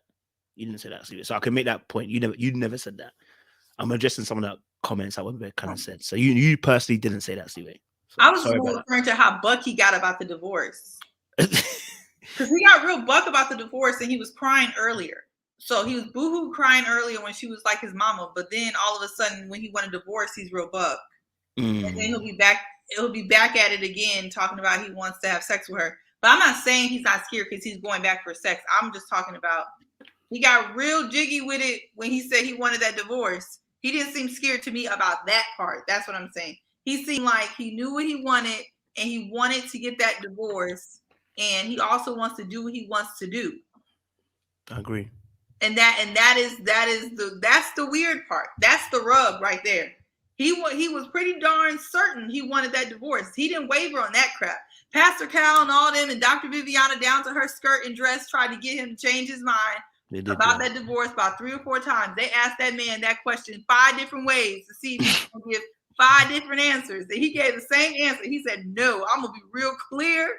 I want that divorce. I said what I said. Shout out to Nene, and I ain't changing it. He wasn't scared about that. And he wasn't scared about the fact that he wanted to still be friends with benefits either. So I think being the only voice of a woman on this panel, I think the women who have an issue is I feel like they kind of see the how desperate Michaela is in this moment. Because they've put themselves in her shoes. I mean, but you guys. And all I'm asking for is put yourself in Zack's shoes. Y'all put yourself in Zack's shoes as well, all the time. I don't think people are. This whole season. But all I'm saying is that I just feel like the women who relate to Michaela are seeing the pain of a woman who kind of looks like she's being jerked around. Now, we know she done did whatever she did, right? But in this moment, she looks like a person being jerked around. And I personally felt bad for her. It was kind of a rough scene to watch. So I'm not going to say he's an abuser for it. I'm just saying the result of his chaotic thought process really inflicted a lot of pain on Michaela, and you can see it. But then it's like, don't cry for me, Argentina, because one scene later, she's back on board with the bullcrap. So you just got to mind your business at this point. But it's just a little crazy. Look at this comment. He's acting scared, though. Every time they asked him, he would be stuttering and trying to say something nice before he tried to say no again. He was scared of her, precisely. You know? Anyway, sorry, Sean, jump in, sorry. Thank you, Seaweg. I'm hearing what you're saying, though. And you're giving a balanced view, so I'm with you on that. I'm hearing what you're saying. Yeah, no, I'll be the first to say, if we look at his thought process, it is not linear. It's not logical. And he is not, it's not sound reasoning. And I think, you've mentioned it a couple of times. We've said it from before that he does not have emotional strength to be able to handle a marriage, let alone a marriage to somebody who has some serious mental health issues, right? So I think at the end of the day, the way he's thinking is never going to make sense. We're not going to see and be able to understand, like, okay, yes, this is what we would expect someone to do, right? Because we're thinking from a sound reasoning aspect. And unfortunately, his reasoning is flawed, right? But when we truly exercise empathy, which is what we've asked, right? Especially seeing what Zack has gone through, when you are empathetic, you put yourself in the person's shoes, right? So you are looking at how they would do it, not you, but how they would do it, or how someone who is being abused or being controlled acts. And when people are in abusive situations, they don't act with clarity, and fear might not look the same way as it looks to you. Sometimes people who are in domestic violence situations, although the woman is being hit by a man, the woman will hit back in self-defense, or sometimes also hit unprovoked, because it has now become a cycle. So I just don't think that we can just say, oh, everything works out if P then Q, because in the real world, Kojo, just like you shared, right? We've all been in relationships that have gone awry and we stayed in them too long. We might have had a friend or family member tell us, get out or don't stay there. But we stayed because we needed to get it. So I think like that's where the empathy part comes out, because not everybody is running around here making all the best decisions and doing everything the right 100% way, because otherwise we would have 100% marriage rate. There would be no divorces. There would be no side chicks and all of this other stuff that exists. It's because people are running around flawed and making mistakes like we all do. And Zack is a clear example of that. But I won't nail him to the cross and say he's a gaslighter and he set this whole thing up to manipulate Michaela. What does he have to benefit from that? Like what? The potential sex that everybody keeps talking about is happening behind the scenes?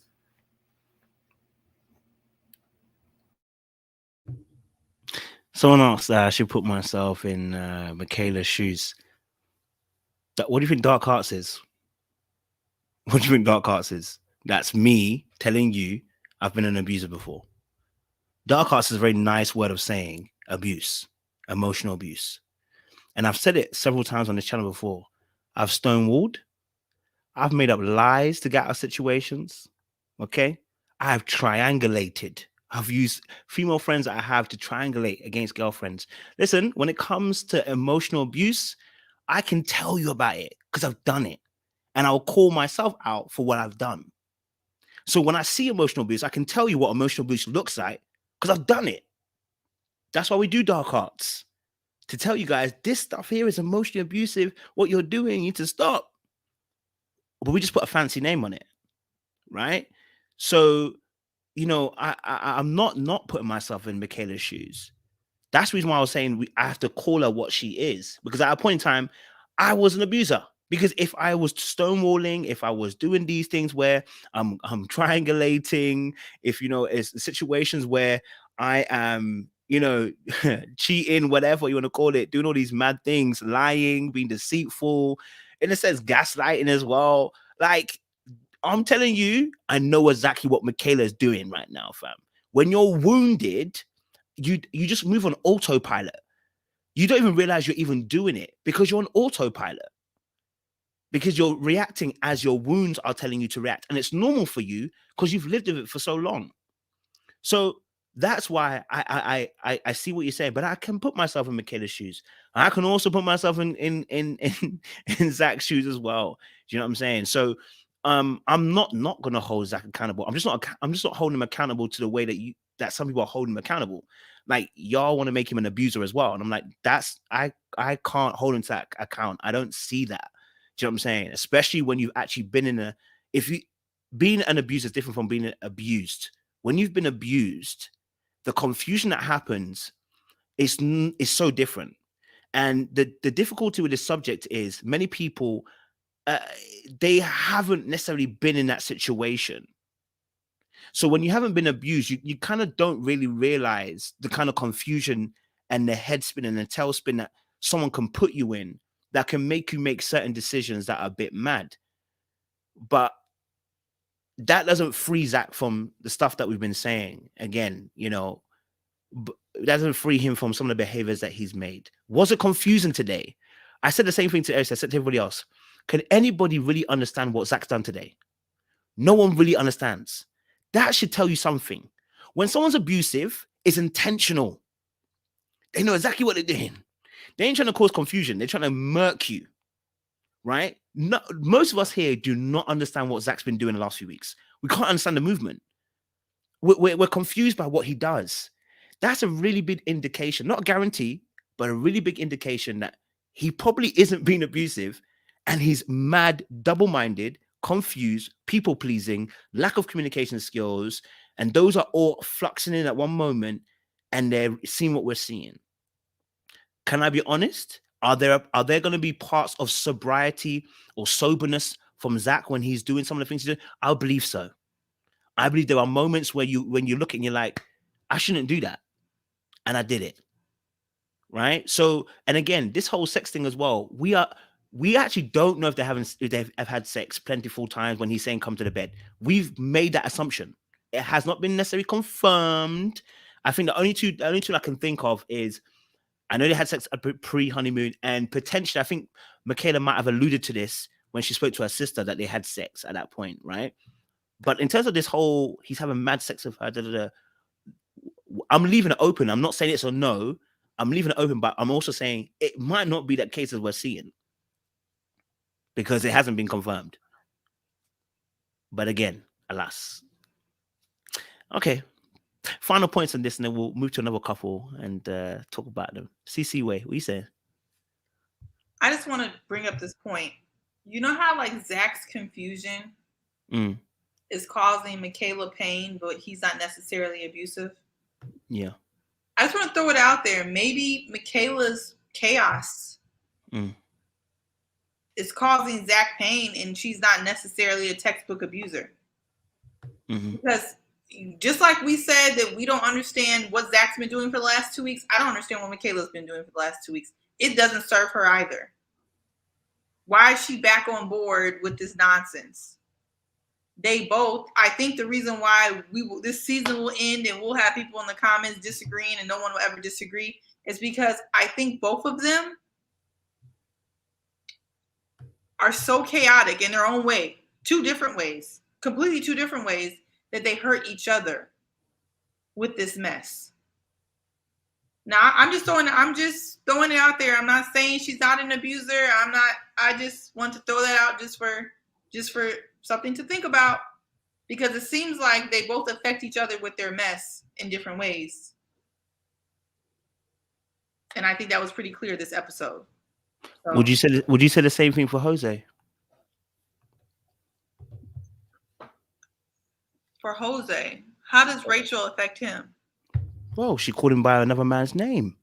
I got time today. No, but that's not we're really comparing. That's apples and oranges. I hate when people say that. How's the apple? The guy's an abuser. Because that wasn't like anything. That's like me saying I stepped on your big toe and you punched me in the face. It doesn't matter how big or small the trigger is. He's triggered.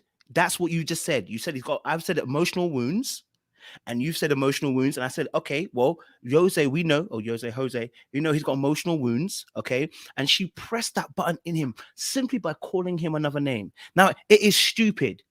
And that's precisely what I'm trying to point out to you. It is silly when we start trying to make someone who's an abuser and say, because that's what you're saying to me in a sense right now. You're saying to me, it's silly to compare the two. And I want you to understand what you're saying. Yes, I hear you. But then that would be silly to say, well, then we should look at giving Michaela a pass when we have seen several patterns of baby. Jose only had one. And that was enough for me to see that he's abusive because he already had insecurity. But then we're trying to, if you make that deduction, you leave a massive door open for saying, okay, then, well, you know, in these situations, Michaela's got a pattern. It's not one. If it was one, maybe I can hear what you're saying, but it's a pattern, right? Okay. Your arm is going to be in the sling for that reach. You're going to your shoulder for that reach, okay? I need you to come back. That was a reach. And he comes back for you, C-Way. Look, let me tell you the difference. I will give you the point that Michaela has one up on Jose for her pattern and practice. But let me tell you why Jose is different. The difference between Jose and Michaela is that Jose, everything with him is calculated. It's not chaotic. And that is the difference that I'm trying to make. Every move Jose makes, every conversation that he has, everything that he does is in order. He doesn't make himself look bad. The only time he's looked bad is the hidden camera, or the camera is not hidden. The camera that caught him acting a fool. But anytime the cameras are present and he knows they're present, he's very calculated with what he does. Yeah. I think the reason why people compare Michaela and Zack is because they're so chaotic they harm themselves and each other. I agree with all the time. And that's the difference I'm trying to make. Says Michaela not calculated when she was sat in front of the experts and said, oh, you won't have that on camera. He doesn't have me on camera doing anything. Is that not That's calculated? foolish. No, No, but no, that's no, no. See, foolish. how's it foolish? It's That's part of the chaos. calculated. No, because that's just part of the chaos. It's actually chaotic. How do you say that something's not on camera that you know is on camera? That goes to the foolishness of it all. Just the same way that Jose will say to you that, listen, when he spun it today, he said, the things that I was doing today wasn't beneficial for my marriage. That's a spin. It's calculated. Zach, same way she calculated when she sat in front of Dr. Pepper and did that. Same way she sat in front of the parents and said, I would never, use abusive language to anybody. No, that wouldn't be me. The same way she sat in front of his friend and said the same thing. I've learned from my mistakes and I know that I shouldn't have done those things I did. It's all calculated for Michaela. Zach, same way. But you don't want to see it as calculated. You only see Jose as calculated. No. I'm not saying I don't see ways okay, in her. Do you see it as calculated though? No, I do. I just feel then the argument is what we're saying. That's your argument. No, I agree that part of Michaela is calculated. That's why I said from the beginning, I'm not going to say that she's not an abuser. She doesn't have abusive ways. But I think to compare her with Jose is quite different. I'm just explaining to you why some people see Zach and Michaela as one and the same. I do think one is more calculated than the other. There's no debate. He's only had one moment. I don't think Zach is calculated at all. I think he's a ball of chaos, and there's repercussions to his chaotic behavior. I do think that Michaela is partially calculated, but I think there's half of her that's calculated, and the other half is just as chaotic as Zach. And I think that is the part that people are relating to, if that makes sense. She's half and half.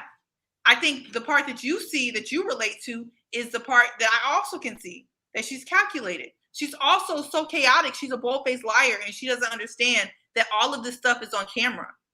There's spinning and there's lying. There's Kellyanne Conway, and then there's Trump. Jose's there's a liar two different too. things. She's lying. So it's Jose. When he says I will see it by the deadbolt, he doesn't know why he deadbolted. I didn't know you were not in the house. He's lying the same way. Well, sure, jump in. I'm just entertained by it all at this point because the empathy that is implied for Michaela, and listen, at the end of the day, she's not the worst woman in the entire universe. So, look, I get it. But at the end of the day, we just have to make Zach the victim. So what? He calculated this whole thing. He wanted to make a fool of Michaela in front of the cameras. Okay. Where do we have evidence of anything throughout the entire season of how Zach has moved to make that the outcome?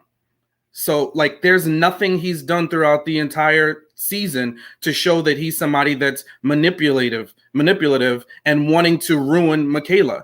He has said nothing but nice things, much of whom we can't even validate because we've seen a hellstorm coming from her.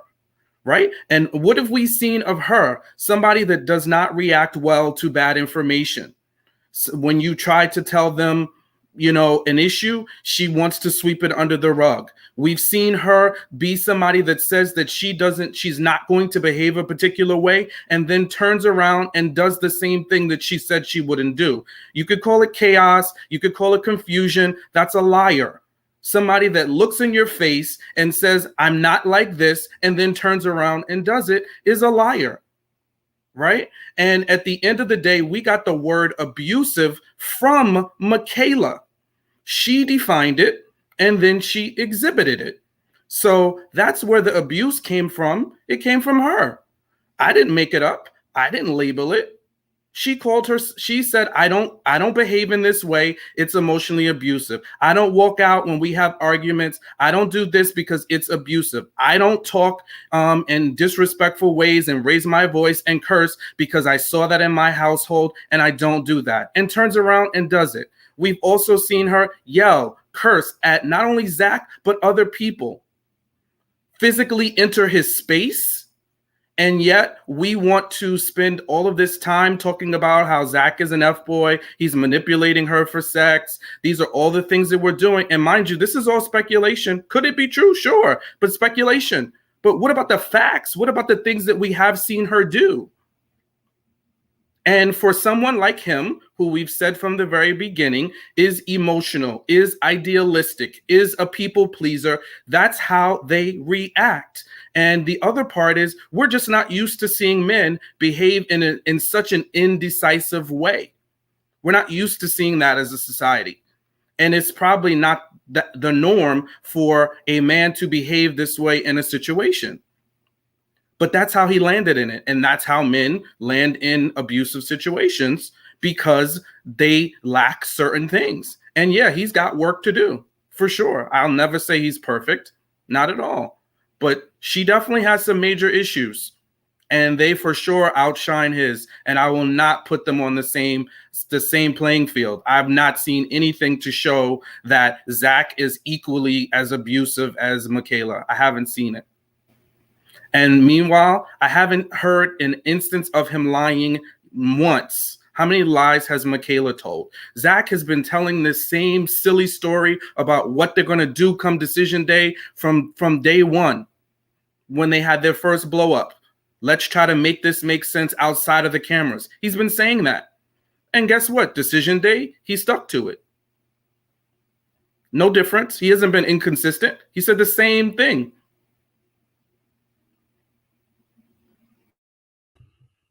It is mad interesting. I love this conversation. Seaway, by the way. Shout out to Lin. I love Lin. I appreciate you, Seaway. I'm trying to get light on so we can have a bit more balance. You know what I'm saying? We don't want a 2-on-1 situation. Before you know it, they're calling us abusers, so I don't want that. But let's talk about girl. All right.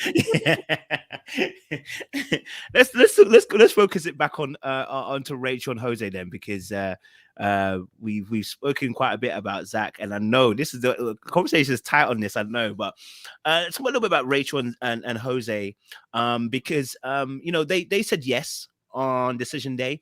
I felt like Jose minimalized what actually happened with the deadbolt situation, and I truly believe, I don't think he knows what he's fully done, bruv. Like, either that or he's actually literally lying to himself and lying to everybody around him, because he's still gone on like, I know what I did, you know, wasn't great for the marriage. And then he added a but. And that was a problem for me. He added a but in there. He said, but, you know, it's very hard when someone always wants to throw in the towel. And I was like, baby, we only saw her throwing the towel after you did some madness, bro. I can't defend that. So I can't defend it. But I wanted to know what you guys' thoughts were on the Rachel and Jose situation as well. What are you saying, Seaway? I don't have really thoughts on them. They get on my nerves. Oh Lord. Honestly, I mean, I just, you know, like when you got a friend that's with a trifling behind dude, but you know she gonna go back anyway, so you stop talking to her. That's just kind of like how I feel about Rachel. Like Rachel, like Jose has been downplaying this whole lockout situation this whole season. And the experts, with one comment said the experts are the real abusers. Shout out to that person. I forgot their name. Whoever said that. But the experts are the real abusers. Like, they only want to call out Ryan for his freaking dating app that I can care less about.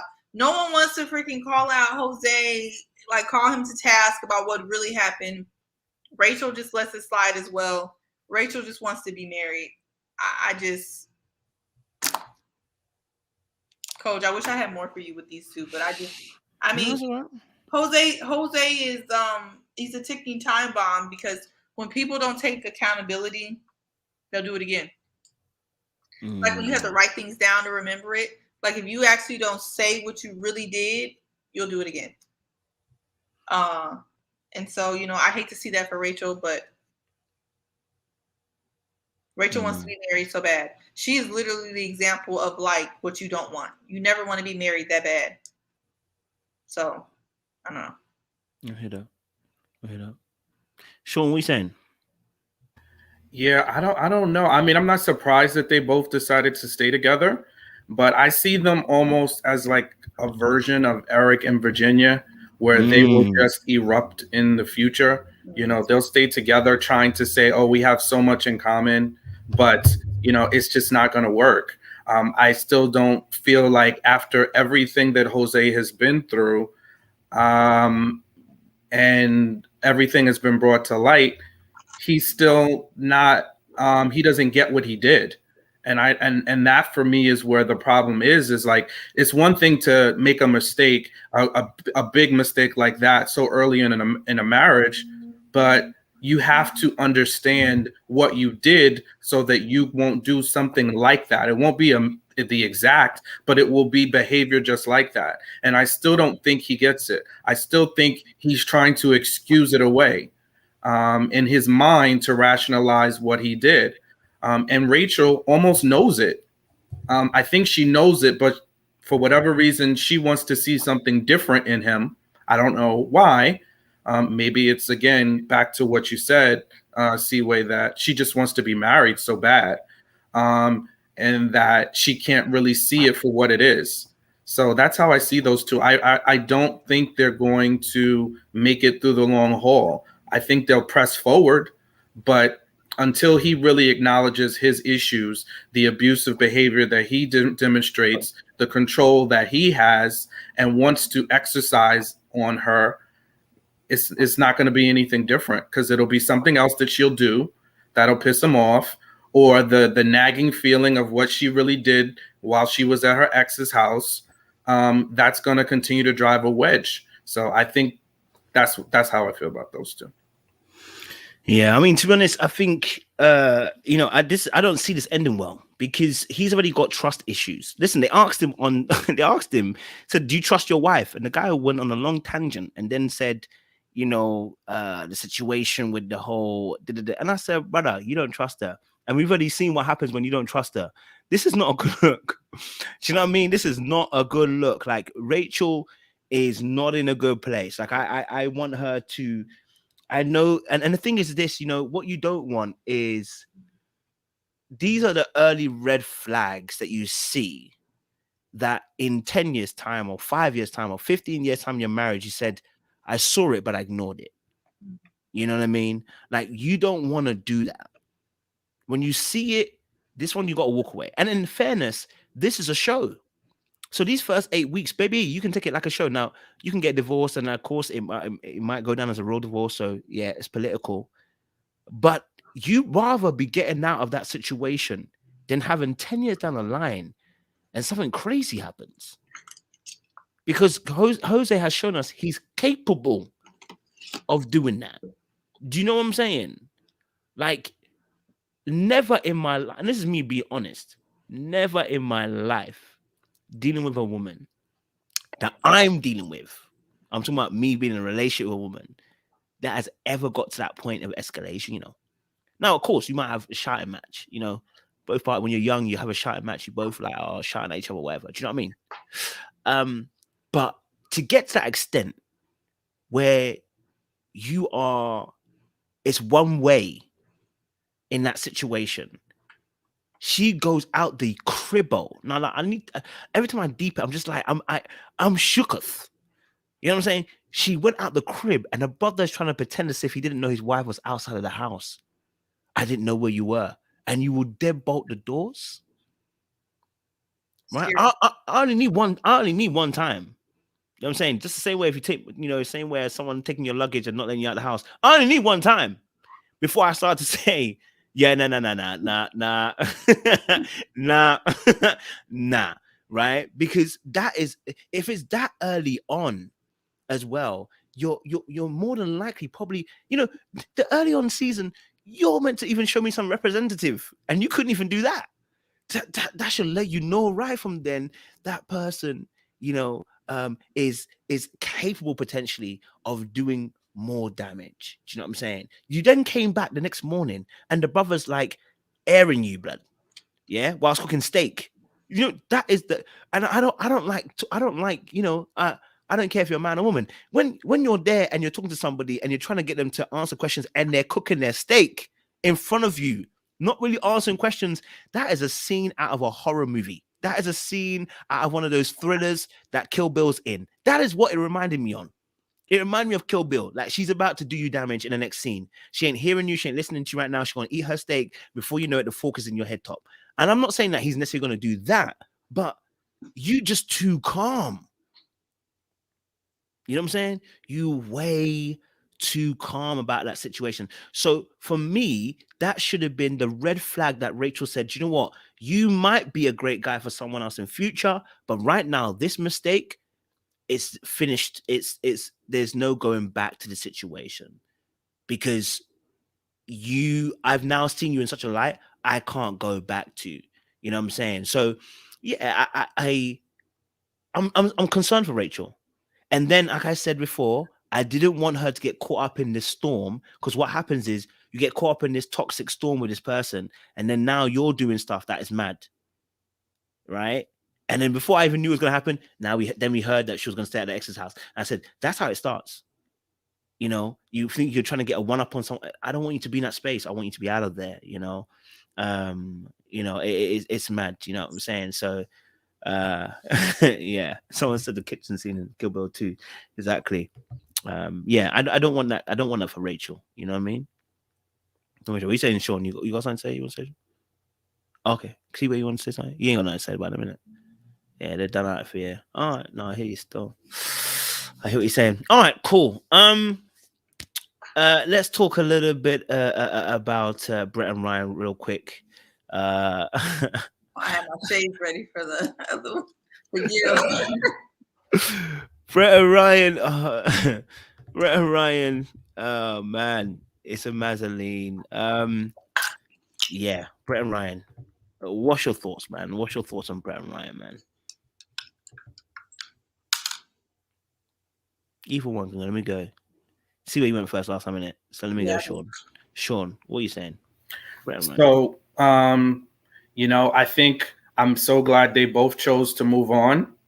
Unfortunately, this whole thing just dragged out way too long in terms of, the communication that needed to happen here from Ryan in terms of clarity, and also from Brett in terms of making sure that she was asking the questions that, where there was confusion, because she did not, do a good job of really getting to the meat of the matter when it came to where they were.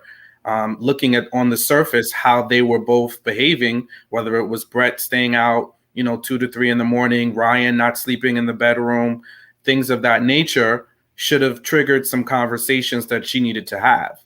That paired up with some of the instructions that the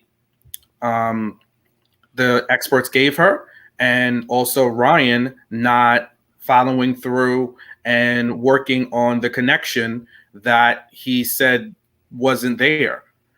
So I just think these two just were not ideally suited for each other.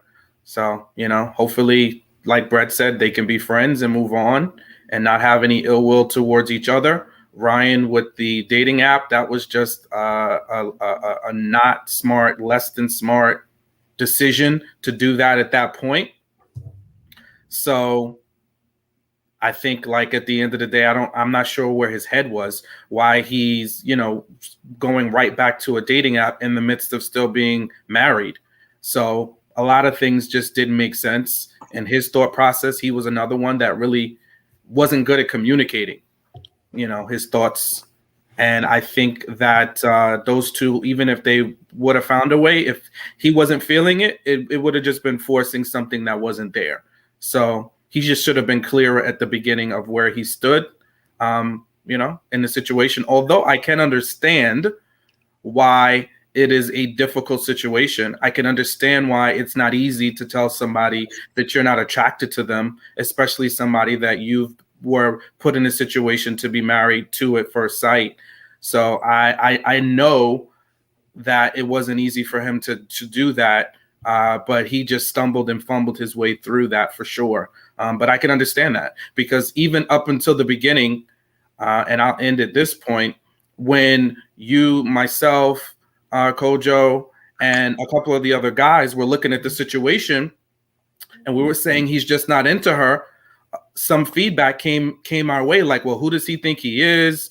He's not all of that, and this is sometimes what happens when you just speak your truth. So I know, some of the feedback has been, ladies, we don't, from the ladies, we don't mind. Tell us the truth. I think what you say and what you do sometimes is a little different.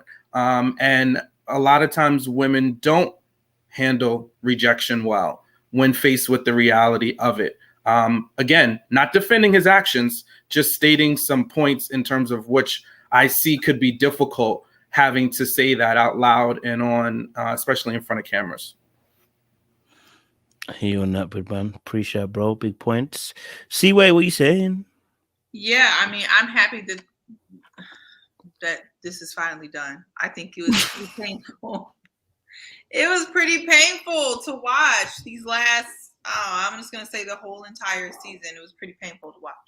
Not even the last 2 weeks, 2-3 weeks. They got on Ryan about that dating app again. I'm just trying to figure out why they only got energy for Ryan in this dating app and they don't have energy for anyone else. And that includes Michaela. They don't have energy for anybody but Ryan in this dating app. So I don't know. But I'm happy they're done. I think we kind of beat a dead horse with the situation. They just weren't best suited for each other. I thought it was very interesting that Brett talking about she was waiting for feelings. I was like, sis, let that pride go. You weren't waiting for feelings. You were not waiting for feelings, but I'm not mad at you for saying that. What else? Pastor Cal did his typical let me go down the list of why Brett is the all-star player. He's the best wife ever, like he did for Paige last season. I'd be like, Pastor Cal, please. You marry Brett and she's so great. You can't make somebody else marry her or want to be with her. So I don't know, that was annoying. But yeah, I'm just happy that they can go their separate ways. We already know people in the comments are saying the streets are talking. They say that Brett had a boyfriend the whole time, or had a boyfriend since the anniversary point and beyond, which would explain just why she didn't bother to ask any questions and why she just halfway seemed like she didn't care. But if that's not true, that's unfortunate. I wish she did have a boyfriend because that would at least explain her behavior. If she was just sitting around waiting for Ryan to like her, then that would just be very unfortunate. So I hope she had a boyfriend. Somebody. I know this boyfriend situation is a bit mad. Shout out Maria, good to see you in the chats, man. Appreciate you, superstar. Always wonderful to see you in these streets out here, baby. Yeah, no. Brett and Ryan situation. If Brett has had a boyfriend the whole entire time, I don't know where this came from. I've been seeing these rumors on Reddit. I'm not gonna lie to you. So Reddit be snitching out here. But if she's had a boyfriend the whole entire time, I am confused as to why I'm mad confused. You know what I mean? And if it comes out to be true, we got to smoke her, even if it's a panel separately. We'll smoke her. But I appreciate Ryan because he did as best as he could to not hurt this girl's feelings. Now, it wasn't the best you've ever seen, but he did a good enough job to not break this girl's heart. Not engage in any sexual activity. That's the main thing. Let's keep it $100. He didn't engage in any sexual activity. That's what most people are going to be angry about if he did. They'd be like, how is he getting a body and he don't even like her? Nobody really cares if he's still talking to her. It's only care if he's sleeping with her. And so he hasn't done that. He's made sure that he's not slept with her. He doesn't want her. And unfortunately, it just took a little bit longer for her to get the idea. And probably because maybe as well, the contracts were in place as well. I think he's done a good job avoiding that situation. He didn't find her attractive. He tried to say it in the most pleasant way possible. It's very difficult to say that to somebody's face and not be rude about it. And he's made sure that, at least he's minimalized the impact. Do you know what I'm saying? Like he's minimalized the impact of that situation going the way it is. Now, my thing is, I'm not really sure what Ryan's really wanting here. I'm not going to lie to you. I don't know what Ryan wants. I'm not sure what this guy wants. I'm not sure what he's on. That's the only thing I don't get. You know what I'm saying? That's the only thing I don't get. So but he's still a villain, though. He's still a villain to everybody. So he's still a villain. I mean, not to me. I think it's people got him up on villain status, though. I mean, I don't think he villains enough, man. I can't say he's a villain at all, man. He's not even close. He's more of a. I can't even put him in a category. He just didn't do anything. Now, do you know what I mean? That's why we're all struggling to even talk right now. He didn't do anything. He was just there. You know what I'm saying? So I don't know. I can't say much about Ryan. At least he didn't, off the pant. You know what I'm saying? As we say here. Light. Welcome to the convo. Want to get your opinion, your thoughts. What's your thoughts on Brett and Ryan? high again. You know what? With Brett, I'm gonna start with Brett. She seems like a really nice girl. She seems really sweet. She tried, whatever. She was open to the process. I think that, I really like her as a person, the way she presents, seems to be someone who tried to, handle the situation with grace. And I think that she did accomplish that in difficult moments, when she was really feeling, rejected and all of that. I think that she handled that as best as she could in the situation. The thing about her allegedly having a boyfriend, I just don't even want to, go there because I don't know how true that is. And it's a weird situation. Maybe I'll come back to that in a second. But when it comes to Ryan, I've been sort of big sissing Ryan most of the season since the beginning because I relate to him in a lot of ways. I really did see a lot of things about him on screen that just made me think that there's a part of him that's a really good guy. He seemed to be a really good friend. There were a number of situations that, I saw him step up to the plate, when he was, going to be the only person to jump in to save Johnny when Johnny got stuck in the water. He's really good friends with Zack. He was befriended Johnny and all of them. He seems to be a good guy. I think he tried to be a good guy in the situation with Brett. I think he didn't want to hurt her. I think that, he did, a little bit have made a little bit of effort in the beginning. And then at some point he decided that, this wasn't for him.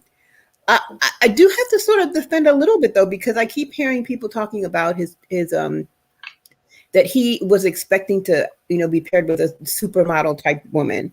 I don't know that I've ever heard him say that. He said he likes blondes. That's a very, superficial kind of thing.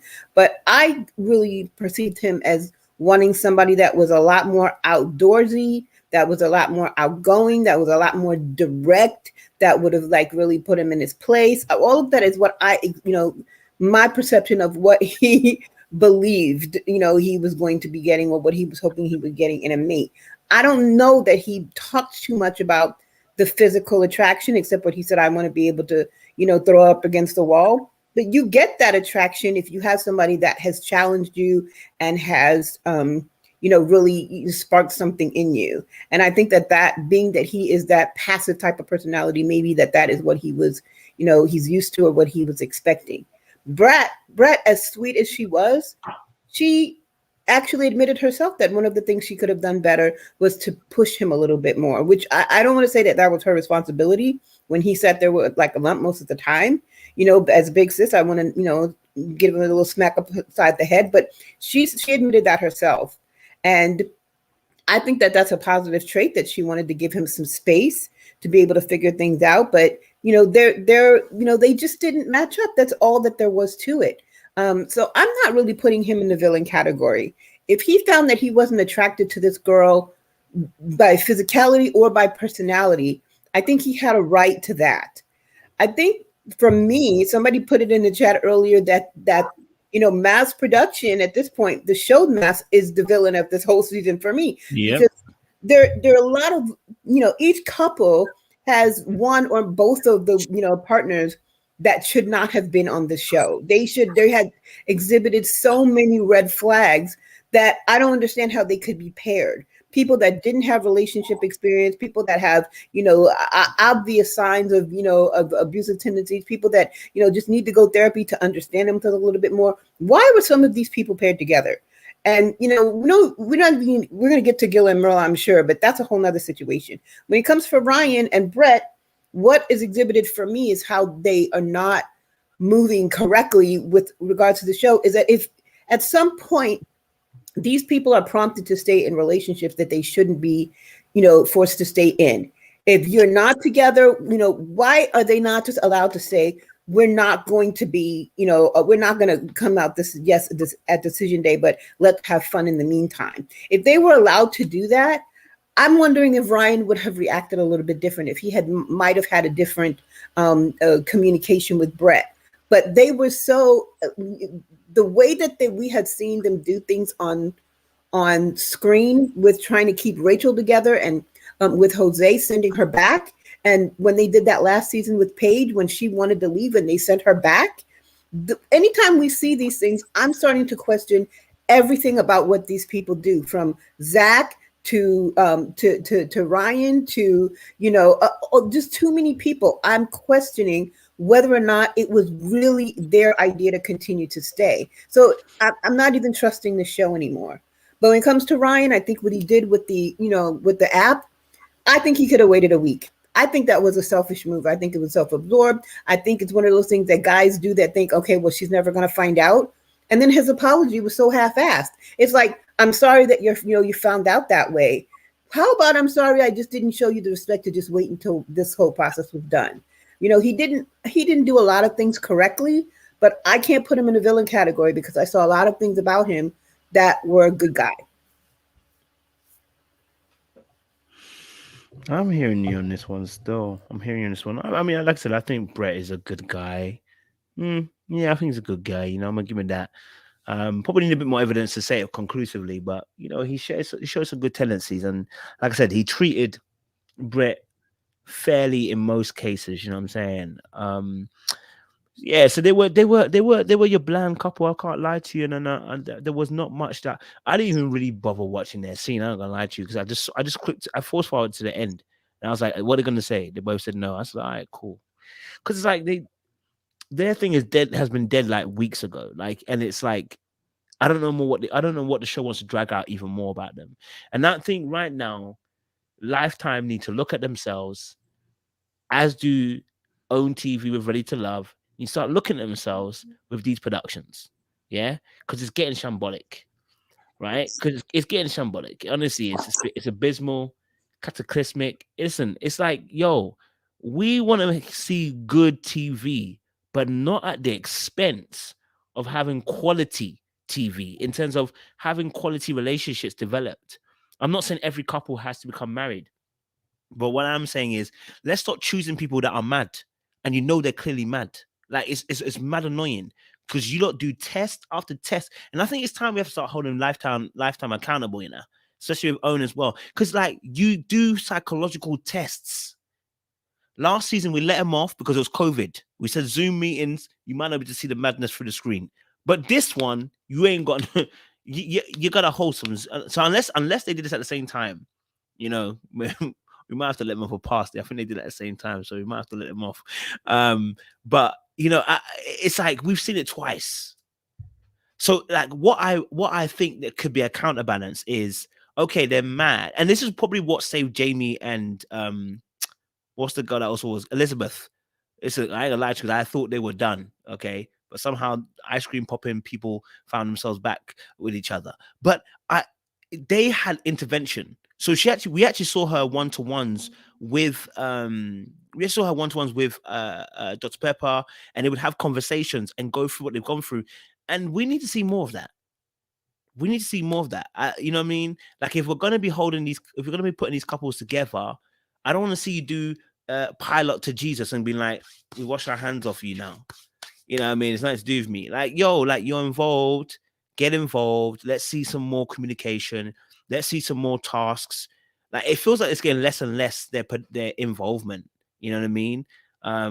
In key moments for these couples. And yeah, I don't know if they're watching the footage. They say they are, and I'm like, if you're watching it, why is that advice so generic and not specific more to situations?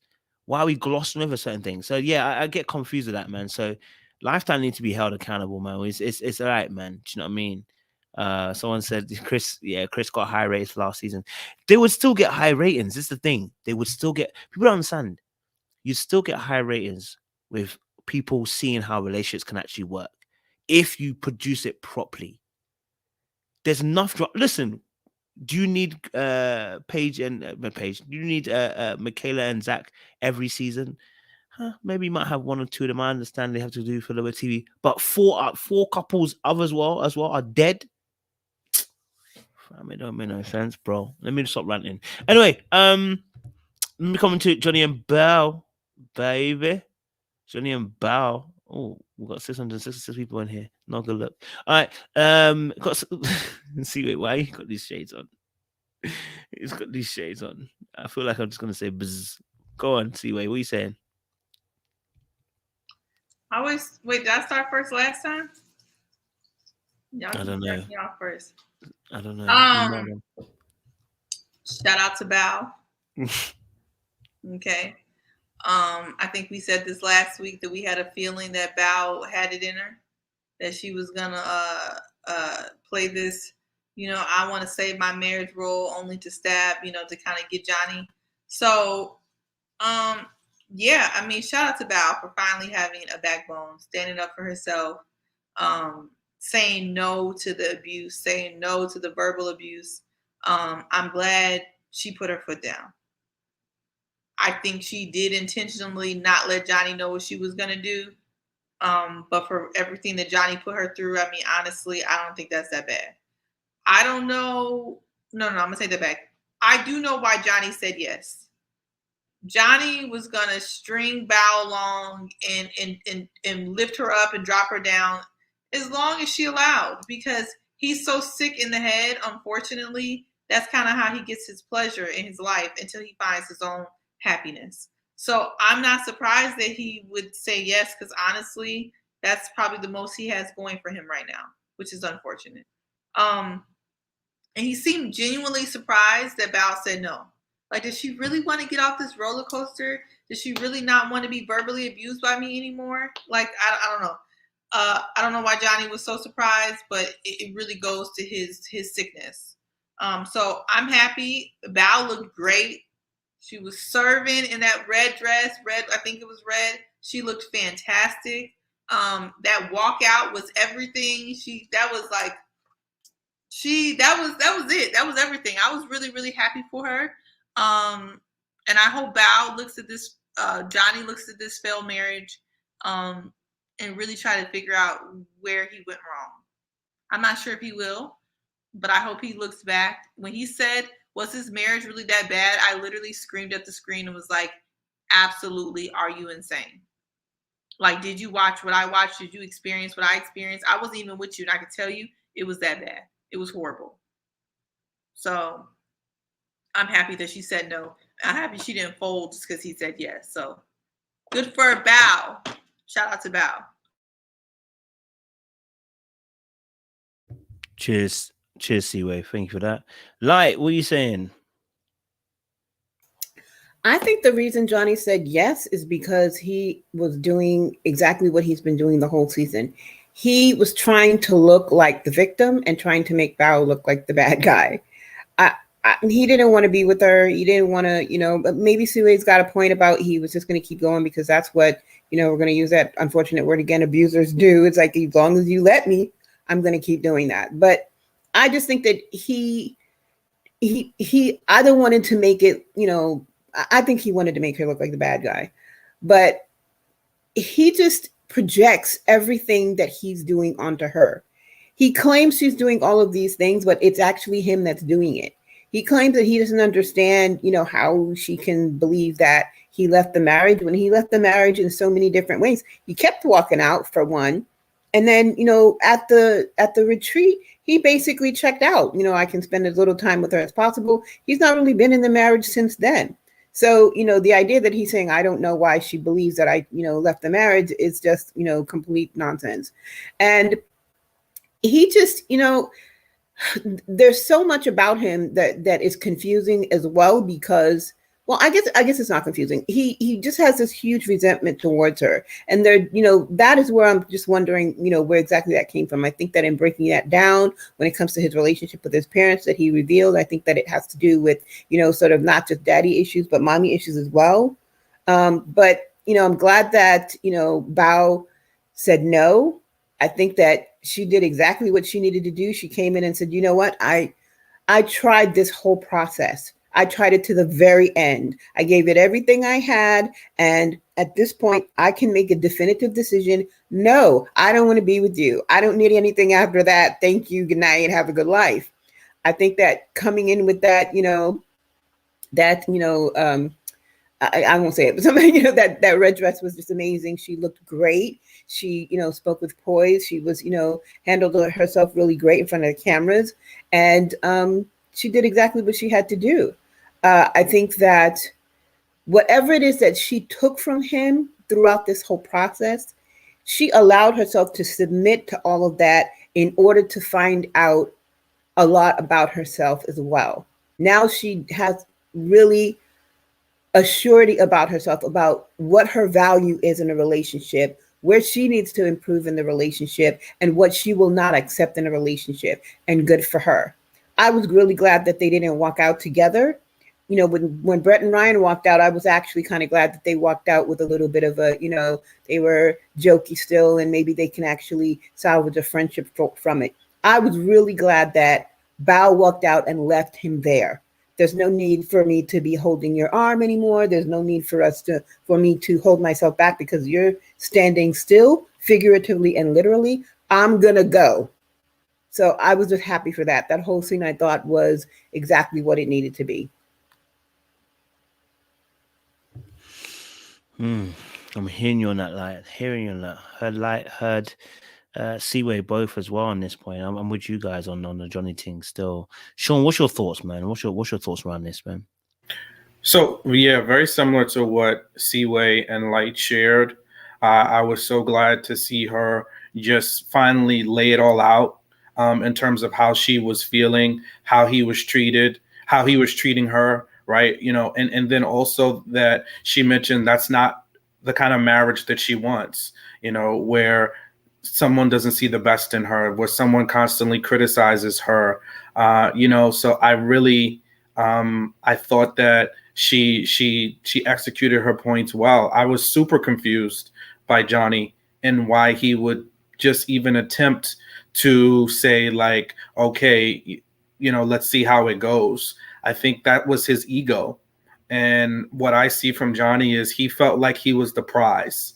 And that's how he acted throughout their entire marriage, throughout this entire process, is that he was the prize, and Bao needed to do all these things to make him feel good, to, you know, be the big spoon, to act maturely. And he called her immature when in fact he is the king of immaturity with the way he nitpicks and pecks away at her. You know, so I really think somewhere in his mind, and I would say a land of delusion, that he felt like he should be chased, that he should be sought after, that I guess maybe because he knew all along that Bao had this crush on him from years back. So I think he built himself up to be chased in this particular way by her, like she was going to do all these things to measure up to what he thought she could do. And then every time she even attempted, he found a new thing for her to go to. He continued to move the goalposts. So I really was super confused at him even wanting to entertain this relationship, other than the fact that he thought that she would continue to feed his ego and make him feel good about himself. He did, you know, create this narrative that Bao was doing all these things behind the scenes. I would say perhaps there's some truth to it, but not anything that I would say merits him doing the things that he did. Because at the end of the day, what he complained about was not her manipulation mostly. It was all the things that she did that he didn't like and he felt should be done in a different way. So, and putting himself in the position of being the judge and jury of all of her actions. So if she was calculated, she must be the queen of calculations, because at the end of the day, she got him to say yes, and then she said no. So good for her. And I hope he reflects back on himself and really looks at better ways to engage in relationships, because it's not healthy. It's not productive. Nobody's going to be your be all and end all. You know, so, but I somehow think by the way things played out, he's not going to see it that way. He's going to see it as just another dig, you know, so that's what I think about those two. Yeah, man, I appreciate it, Sean, as well. I appreciate Steve. Like, I think we all agree that we just kind of see Johnny's opportunistic self here. I mean, when I watched the clip, I was just like, even his reasoning, I was confused. It's like, you know, why won't she try? My goon, what have you been doing for 8 weeks? Surely you should have been trying during those 8 weeks. Why are we waiting till we get to decision day and then be asking, why can't she try? And that for me was like, I was like, bro, like you done told this girl you didn't want her. You said if 15 years, you know, it hasn't changed anything. What's gonna be the difference now? And then you think you're gonna sit on decision day, say yes, and she's supposed to just supposed to say yes to you. brother, you've lost it, bruv. You lost it, right? And not only did you do that, you had your other incidents in between the whole situation, bro. Why would she say yes? You know, she doesn't feel safe knowing that you're not going. And the thing that also drives me here, which is something that he said, which is really interesting, and I said, you know, I'll look a bit more deep into it. He said, I don't like the thing that she always does makes me feel like I'm always the one that's wrong, and I'm always having to apologize. And I was like, okay, look, sometimes people can do that, but I think in this case, bro, let's keep it a buck. You've done enough things you have to be apologizing for, sir. So if you're feeling like you have to apologize all the time, it's probably because you're doing things wrong. Then I realized if you haven't had a great relationship with your parents, maybe potentially your mom and your dad, and you're in a situation, I've seen this before where someone tries to avoid accountability for doing things wrong, because part of the behavior of avoiding it is that it makes them feel invalidated. It makes them feel like they are wrong, as in they haven't done wrong, they are wrong. It's like when you tell them off, it's like a rejection of them rather than it being about the fact that you've done something wrong as an action. They take the correction as I'm wrong. And I was like, bro, like that's not that's what's being had here. And I think he's just slightly doing that in the relationship here, where it's like anytime it goes wrong, he's really not seeing what he's doing as an issue. And it's like he wants her to take equal weight. Like, bro, there's no equal weight here. You are the one doing this stuff. You don't want to have said stuff. You don't want to say you didn't want her no more. You're the one that has risen up out of the seat, left the building on 2 occasions. Okay, you're the one that went into the other room and did another room, sir. No one else did that but you. So you got to take that you got to take that account on, bro, and not be looking at anybody else saying I've got to keep apologizing. If you keep doing stuff, you're gonna keep apologizing. It's simple maths, simple equation. Do you know what I'm saying? So yeah, man, he's frustrating to me, man. Do you know what I mean? Like, you got your thing open. Did you want to say something? Yeah, I wanted to sort of piggyback on that because I think one of the reasons that Johnny doesn't like to acknowledge what he's doing is wrong is because, you know, we talked a lot about his daddy issues. He's acknowledged his daddy issues. What he mentioned about his dad and his mom is that his mom had to sort of, you know, drive his father from the house because he was not really a great guy. I think that Johnny may be emulating his father, what he saw of his father, and he didn't really like that, but that's what he knew growing up. And so that's how he is. So whatever his resentment is towards Bao or towards whatever other woman might have been in his life might be because he's blaming his mom for his dad leaving. Even in his intellectual mind, he knows that she could have, you know, that she did the right thing to make him leave. But from his child's mind, he's blaming her for his dad leaving. Even though his dad had every opportunity to come back, he might still be blaming his mom, even though he's praising his mom.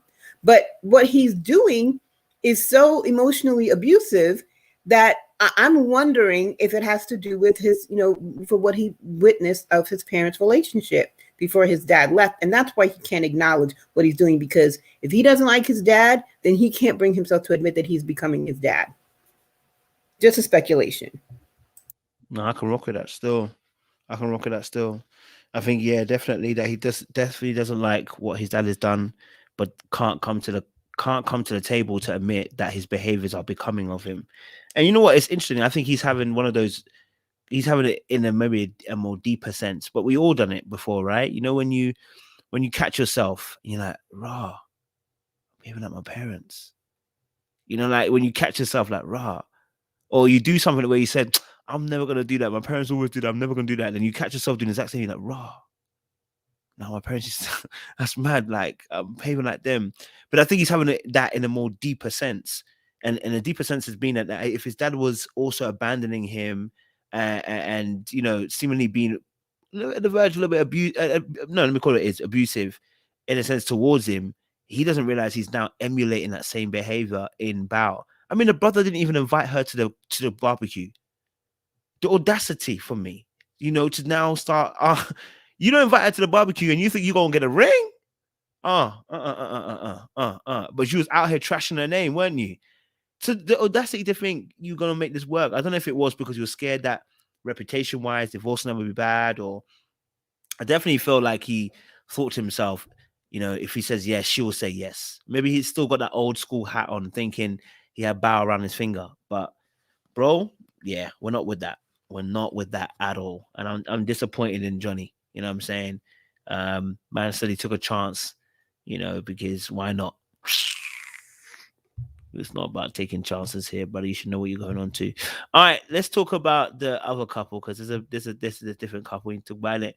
Obviously, Mill and Guillermo. These two here. You know what? Like I said today, I had Moaning Myrla in my ear today. I mean, if comments could kill, she was killing and slaughtering everybody left, right, and center. Some of them was well placed, like the experts that she came at them and said, listen, money is important. I was with her on that one. But, you know, the custom of the ring, the custom of the wedding, the problem with the fact that, you know, Gil came in there in a suit and then she gave him a compliment and then said, but I said, darling, this ain't it. Is it, Myrla? This ain't it. And your man's looking at you and he looks pissed. He does look pissed. He does not look too happy at all. You know what I'm saying? Light, what's your situation? Talk to me, man. What do you think of the Myrla and the Gil situation? Myrla really kind of ticked me off a little bit because this negative thing was just way over the top. It was just completely unnecessary. I do, you know, I have like a bit of, you know, a theory about her that, you know, she kind of reminds me of, you know, and I'm going to say this again, just go with me with this a little bit because it's a little bit off kilter, but she kind of reminds me of Jose in a way where Jose has this idea of masculinity that he tries to play out, but he has a skewed view of masculinity. And I sort of think the same thing about Myrla. She has an idea of what being a wealthy person or a person of means looks like. And but her view of it is skewed. She thinks in order to be a strong woman that you have to be mean, that you have, you know, that directness means that you have to be negative. I think that she doesn't really understand how to be a strong, opinionated woman because it doesn't really mean that. Because even in those points, and I agree with you, Kojo, when, you know, Dr. Viz said, you know, we thought that you guys would be able to overlook the income if you were able to find a different, you know, find an emotional connection that, you know, that might work. And she said, you know, were we wrong? And Myrla said, yeah, you were wrong. To me, that needed to be said because I think what the experts did was just really not a good pairing at all, based on what they stated their values were for their future and what their future, you know, looked like and what they envisioned. I think that was such a valid point. But when you proceeded with all of these unnecessary negative comments, then it really invalidates the thing that had the validity to be said. So that she just sort of shot herself in the foot. And I think that she doesn't understand that that's the case. Everything else before that, it's like, okay, you have seen this show.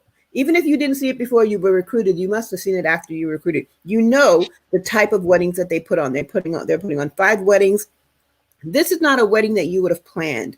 So it's not going to be your ideal wedding. So the idea that you know, have to feel the need to be negative about every aspect of it was just, it wasn't necessary. It was more rude and it was more, you know, unappreciative. You know, we brought you into this process because you wanted to find a husband. We did this thing for you. You know, I get it's a TV show. She doesn't have to be like grateful, but at least, you know, find something in it that was a little bit positive. That's not within her because she doesn't know how to do that. She doesn't know how to be strong and opinionated without it coming off negative. So I wasn't happy about that. When it came to Gil, I think the main thing, you know, the first thing that I thought when I saw him is that he really looked good in that blue suit. I love blue. Light blue is my favorite color. I love light blue on men. He looked really great. There's so much about what he said that I relate to in so many ways. I understand, you know, the need to make a choice about your life to follow your passion rather than opt for, you know, more money. That is something I understand. I really, really wanted to like his statement about, you know, being that blue collar person when, you know, they were talking about, do we want a doorman, or if you have a doorman, what's the big deal? And he's like, I am the doorman. I am the trash man. it's really great to be proud to be a blue collar person. I am who I am. This is who I am. I'm really great. There's a lot about that, pride that was just, but when it comes down to Gil, I still question so much of his motives, because one thing that we were talking about, I mean, in the past couple of weeks, was his switch to being passive aggressive, from being passive aggressive to being more directly hostile. And the speculation is that they might have, had sex. And as it turns out, that happened a couple of weeks ago. So I was trying to figure out exactly when his really direct hostility began. And it seems as though it began after she, gave in and they actually did, he was able to get her into bed. To me, that just makes him more of a bad guy. All of this time you were placating her, pretending that it was a joke and all of these different things. And then when you were able to get her into bed, now you're going to be directly saying things that are mean, like flat out mean.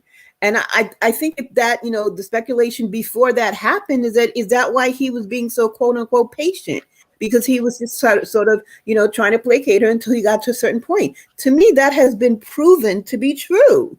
And so I don't care what all I can relate to him on, if there's so much about him that makes sense to me. He is a bad guy.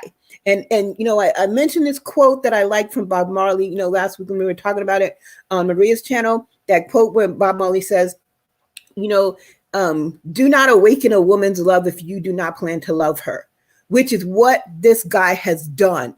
Gil has awakened a love in Myrla that she was so protective of, when he really doesn't even like her very much. He said in this episode that he was in love with her. We don't really see any evidence of that. He doesn't really say anything nice about her. He's always irritated by her. He's resentful of her success, and his insecurities are being projected on her in a way that is very negative. And you did this thing, as far as I'm concerned, from what I have seen, and anybody that can correct me, I would love to hear it.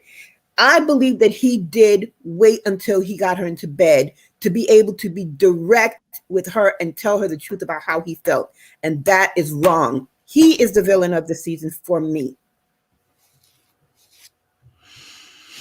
It's hot in the dunya. It's hot in the treacherous dunya.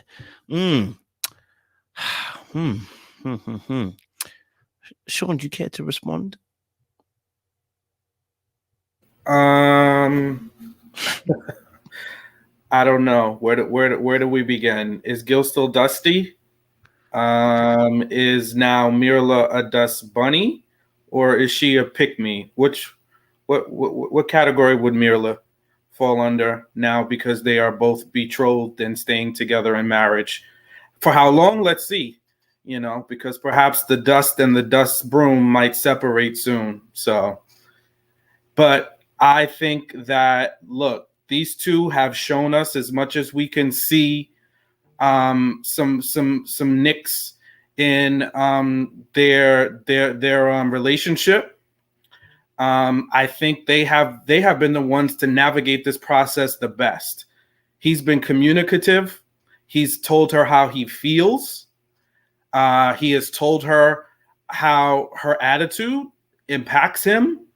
Kudos to him, because we just got to see a glimpse of it, and the experts were all like, no, you're joking, right?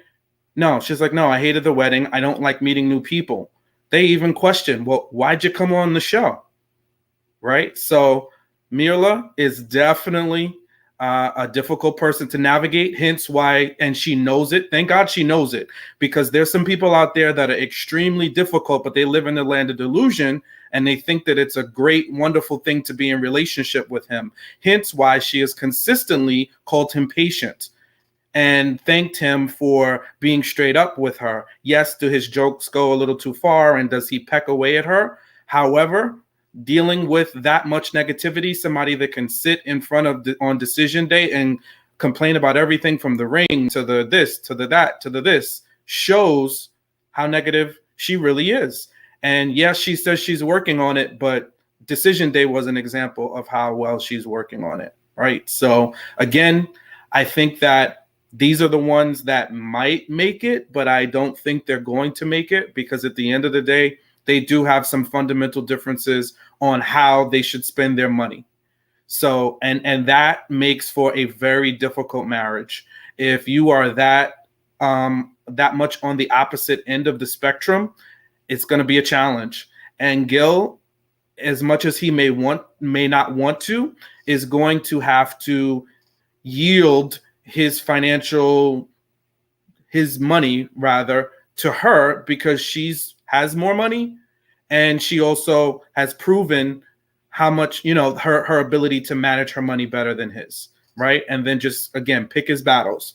You're not going to come in guns a-blazing with minimal resources and tell her what she should be able to spend money on. You start managing your money better and do the things that you need to do better in order to, advance the household situation. Lastly, what I'll end on is, I think this is one of those scenarios, because she said she wasn't really opposed to, or she didn't have a problem with being matched with a man that made less money than her, which is why they were matched together. And he said the same on his end. So I think they both just need to be reminded of what they said, because what I see from Myrla is, I'm fine with you making what you make, but I want to level up and I want us to do X. He's like, I'll do just this much, but not enough. He has to understand the mindset that she's coming with, and she has to understand his. They're not going to find a happy median. They're not going to be able to do what each other wants to do. They have to find a happy median. So I'll end it there.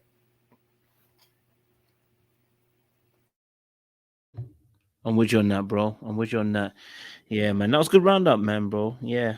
Talking about their situation. It's a difficult one with them, money situations, like I said, his motivation isn't money, it is his passions, and that is very difficult. You know what I mean? Do you know what it reminds me of? If anybody's watched it, it's the film with Taraji P. Henson and Morris Chestnut, and I can't remember what it's called. I'll come back to you later. I'll say what film it is. But wait. Oh, you know it, Sean. I'm thinking about a different one. It's not Acrimony. No, that's a different one. Yeah. It's a different one. Go for it, Seaway. Well, to answer Sean's question, Gil is still a Dusty. There's nothing that's changed from this week to last week of him being a Dusty. He for sure is still a Dusty. That has not changed. I don't know about everybody else, but I wish we could just fast forward through this whole thing and get to the reunion, because the real tea is on that reunion stage, and why Gil was unrecognizable, why he was crying, and why Myrla was looking like she didn't care. But since we can't fast forward to that, just about this week, Gil is still a Dusty. He was looking at Myrla like he hated her. Nothing's changed. Myrla was being quite negative this week. I'm not even gonna lie. I have to be fair. Her commenting about that wedding being horrible was very blunt, and I'm a very blunt person. She takes blunt to a new level. And then calling that man, I forgot who said it earlier, but I'm pretty sure the man picks out the rings. Every season they go ring shopping and pick out the rings for their soon-to-be wife. So I don't know why she would say that it was ugly. That's just rude. I can't. There's really no other way to say it. It was just rude. It really, really was. But why she would choose to stay with him after she's admitting that they have serious issues with how they see their future? That is giving pick me. It's giving thirsty. It's giving eager. I really don't know what her long-term goal is. Maybe just they want to say yes on decision day for the check. That's also been a theme. But it's just not adding up. These two are confusing. They've been confusing all season. They're still confusing. Because if you're going to tell the experts that someone doesn't align with your values, you guys have different values, different ways you want to live your life, and then you turn around and say yes.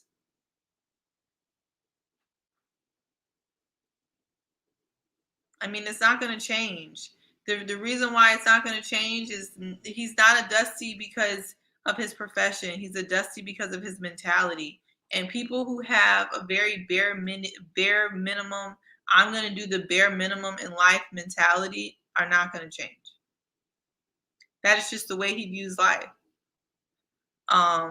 And especially if you're a grown behind man and you're jealous of your girl, it's only going to be downhill for you.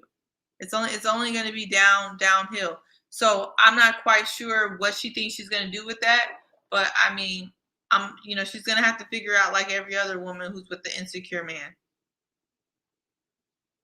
So appreciate Seaway. Yeah. Hearing you on that, yeah, I mean, to be honest, I mean, one thing I would say is I never actually heard Gil say anything positive. From what the show edited, there is a lack of verbal affirmation from Gil. I have to be honest about it. I searched all over, I couldn't find nobody. I went high, I went low, and I still couldn't find no verbal affirmations. Like, I got more chance of finding Jesus in the atmosphere than I have of finding a comment from the girl. And that's just being real, right? Now, maybe it's not his love language, but I'm sorry. Even if you're not a words of affirmation person, to go through 8 weeks and we've got one comment about where you touched foreheads here, like you're doing Avatar with her, to say, you've got, I love your empathy. I love the fact that you can be compassionate, sorry. And that's the only time I can remember you saying something nice about her. That's the only time. Because even today, this episode, I expected him to say something nice in the talkover. Brother, did you not write anything nice in your talkover speech? All he could say was that she had soft pillow lips. And that for me is concerning in itself, which makes me feel like I don't know how much you really think you're in love with her. You may be more in lust with her than you're actually in love with her. And I have to keep that, I have to be honest with that. You know what I'm saying? I've barely heard him say anything nice to Myrla. So that's a problem for me, number one. But I would say in this episode, Mona Myrla was driving me nuts. But someone put a comment like, Gil not trying to be financially like growing or whatever levels or whatever is a deal breaker. But Myrla having a bad attitude. No. Myrla's bad attitude is a deal breaker. It's that deep. It's a deal breaking. She's a vampire of energy. Right? And actually, the reason why she really likes Gil is because he's one of few people on this planet that, even though I think he partly was playing her a little bit, I'm going to be honest with you, I think he's playing her. Even though he's one of few people on this planet that can actually take your bull crap. And we caught this out from earlier in the season. Myself and Sean were talking about this attitude and saying it's deplorable. It is not inviting. It's not warm. It's a wall. And we listen. A lot of men are not going to be okay with this. You're not going to stay in it, right? And we saw this behavior, red flag behavior, from when she was speaking to her friends. We saw this behavior when I said about, she said it on the phone with her friend about her eyebrows. Myrla has an ability to critique in a way that makes you feel rubbish, makes you feel like she's being snooty and snobby, I mean, I wouldn't have called my wife bratish, but now I can start kind of seeing a little bit of the bratish she's talking about. If you're going to come out, Buddock's going to come out in a suit and you just finish him off by saying, but have you seen the shoes? So you kind of threw a backhand compliment by saying, oh, you look nice, but have you seen the shoes? Like, it's mad. Imagine you're looking spicy today. You are in front of your man. You're looking spicy and your man says to you, you're looking spicy today, but you know what? Have you seen them shoes? You are gonna be wrecked. Do you understand? And this is only just what this is. Listen. This is what she says she's working on it. Can I say something? There ain't enough time to work on it, bro. There ain't enough time. This is gonna be her for a very long time. And this is what I'm saying about Mandem. We're not breaking down walls now, regardless of whether you feel about Gil, whether you think he's dusty, whether you think he was playing her, whether you think he wasn't making enough money, I don't care. Don't forget about that part, right? We're not breaking no walls in 2022. Do you hear what I'm saying? Mandem, we're not breaking down walls in 2022. You understand? Ladies, do you hear what I'm saying? You're not breaking down the Mandem's walls in 2022. Do you hear me? Yeah? New Year's resolutions, we're not breaking down the walls in 2022. Okay? We're not doing it. Right? We're not doing it. Okay, it doesn't, oftentimes it doesn't benefit, right? Now I can see someone said here about she critiques things, not people. It don't make it, I understand. I'm not saying that she's critiqued Gil. I said she said amazing things about him, but her attitude still sucks. socks. I want you to imagine this. If we had Myrla on here, she'll say, Seaway, your hair's nice, but your glasses, are they Dior? I mean, mine are Gucci. They don't look very expensive. Like, there will be a critique about every single goddamn thing. And listen, if you've ever been around somebody who thinks that everything that they do is, it smells like, absolute butterflies and, I don't know, lavender or whatever, right? And every time that you do something, you're now having to be conscious about what. Listen, I don't know if you've ever been in that situation where there's somebody in your friendship group, right, who is bougie beyond bougie. And they're bougie to a point where if you dress in a certain way, they're going to be like, is that what you're wearing? That off-colored handed comment, blood, it is draining. That's why I said it's vampire energy. So nobody wants to be around that. Now, Gil, I think he's got to work on some issues too. Like I said, I can't understand why you can't compliment your wife. That's mad for me. We are 8 weeks in and they've got you edited as one compliment in. You got to sort that out. And I think you're locked in lust rather than love. Honestly, I really do. I think he needs to really look deeper at himself as to why, and I also noticed as well that the directness did happen after they had sex. Once he said 2 weeks, I said, oh, yep, bro, the directness was kind of starting like that, I think, as well, bro. So we don't officially know timescales, but yeah, it did look like, brother, your energy began to shift as well as she got closer and fell in love with you. And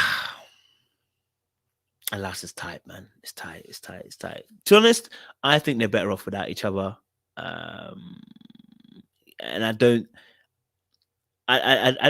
think they need to work on separate things, and I think they could both benefit by growing in these particular areas and to find someone else. I pray good luck to her, though. Good luck to her. I mean, anyone else want to add anything? Go for it, Sean. I just wanted to clarify a point. I think, and listen, unless I see something different, I'm going to err on the side of taking the person for their word. And when Gil was having the conversation with his mother, he talked about wanting to be the provider and take care of things just like his father did for their household. So although misdirected, because it's not going to be possible with somebody like Myrla, I don't think he was just trying to chop her down. What he was trying to do was push his version of the ideal household and the provider onto her. But when he entered into a marriage with a woman that made significantly more than him, it's not going to be possible, especially with somebody that did not want to change their lifestyle. So I think that's where their disconnect happens. And I don't think they're hearing each other. Even her saying he would be willing to live in a box, but he doesn't live in a box today. You've seen his apartment. It's not a box. It may not be the one with the doorman and a concierge like she wants, granted, but it's not a box. So, I think they're just standing on a position, which often happens in arguments, versus trying to figure out how do we practically work through this. And that's why I think they're not going to make it, is because they're both standing in a firm place in the argument, and not willing to hear each other to navigate the relationship. That works in a debate. You can stand on your argument and you can defend it to the death, and you might even be right, but it does not work in a marriage. And in marriage, you have to be willing to take those L's. So the L's that Johnny was talking about, yeah, a lot of times you're going to have to take those L's. And it's going to fall on the man sometimes and the woman sometimes, because for the greater good of a long-lasting marriage, it's not about being right. It's about sustaining and having a relationship. And that can't be built on right and wrong, because it's just not the reality of human interactions and relationships. So that would probably be my final thought. I hear what you're saying, bro. Go for it. Yeah, I mean, I think I would take that into account, but from my perspective, he presents her to his mom in a very negative way. And I'm not even saying that he's wrong in most cases, but I mean, if you're introducing your wife to your mom, I would think that you would say something positive. We have, I guess he did a little bit, but for the most part, he's presenting her so negatively.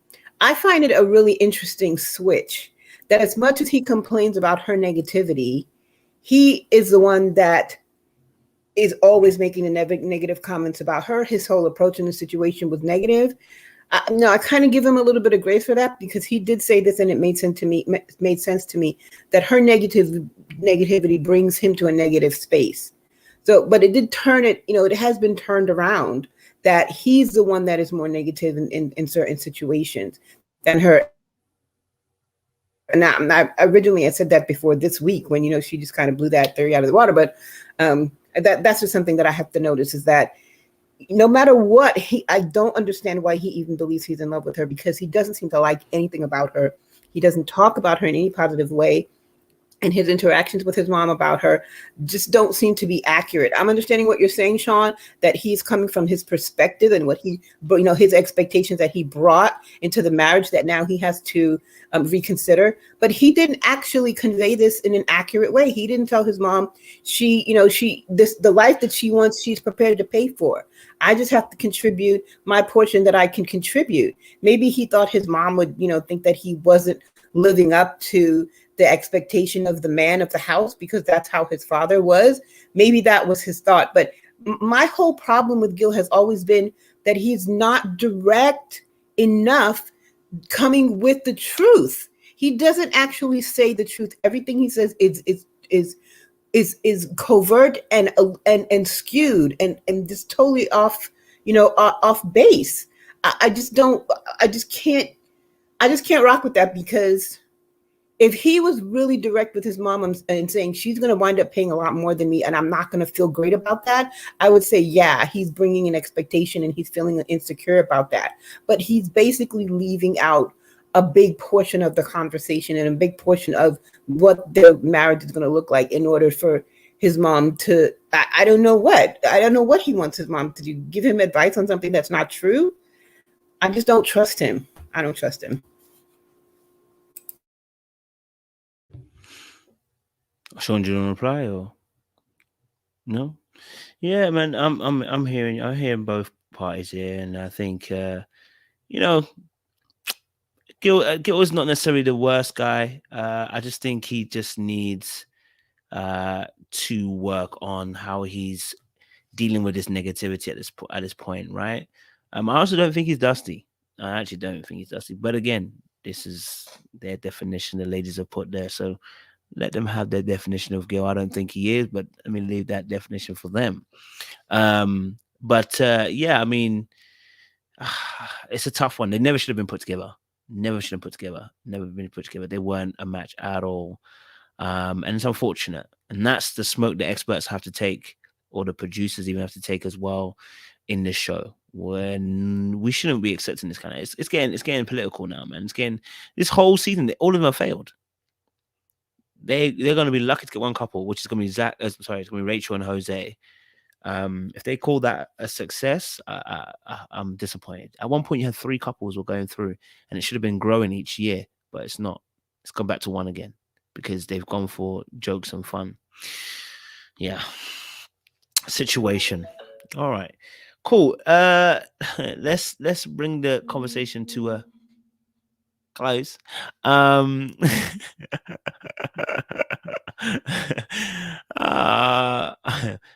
we're gonna need your skills again, sir. We're gonna need your benediction skills, sir.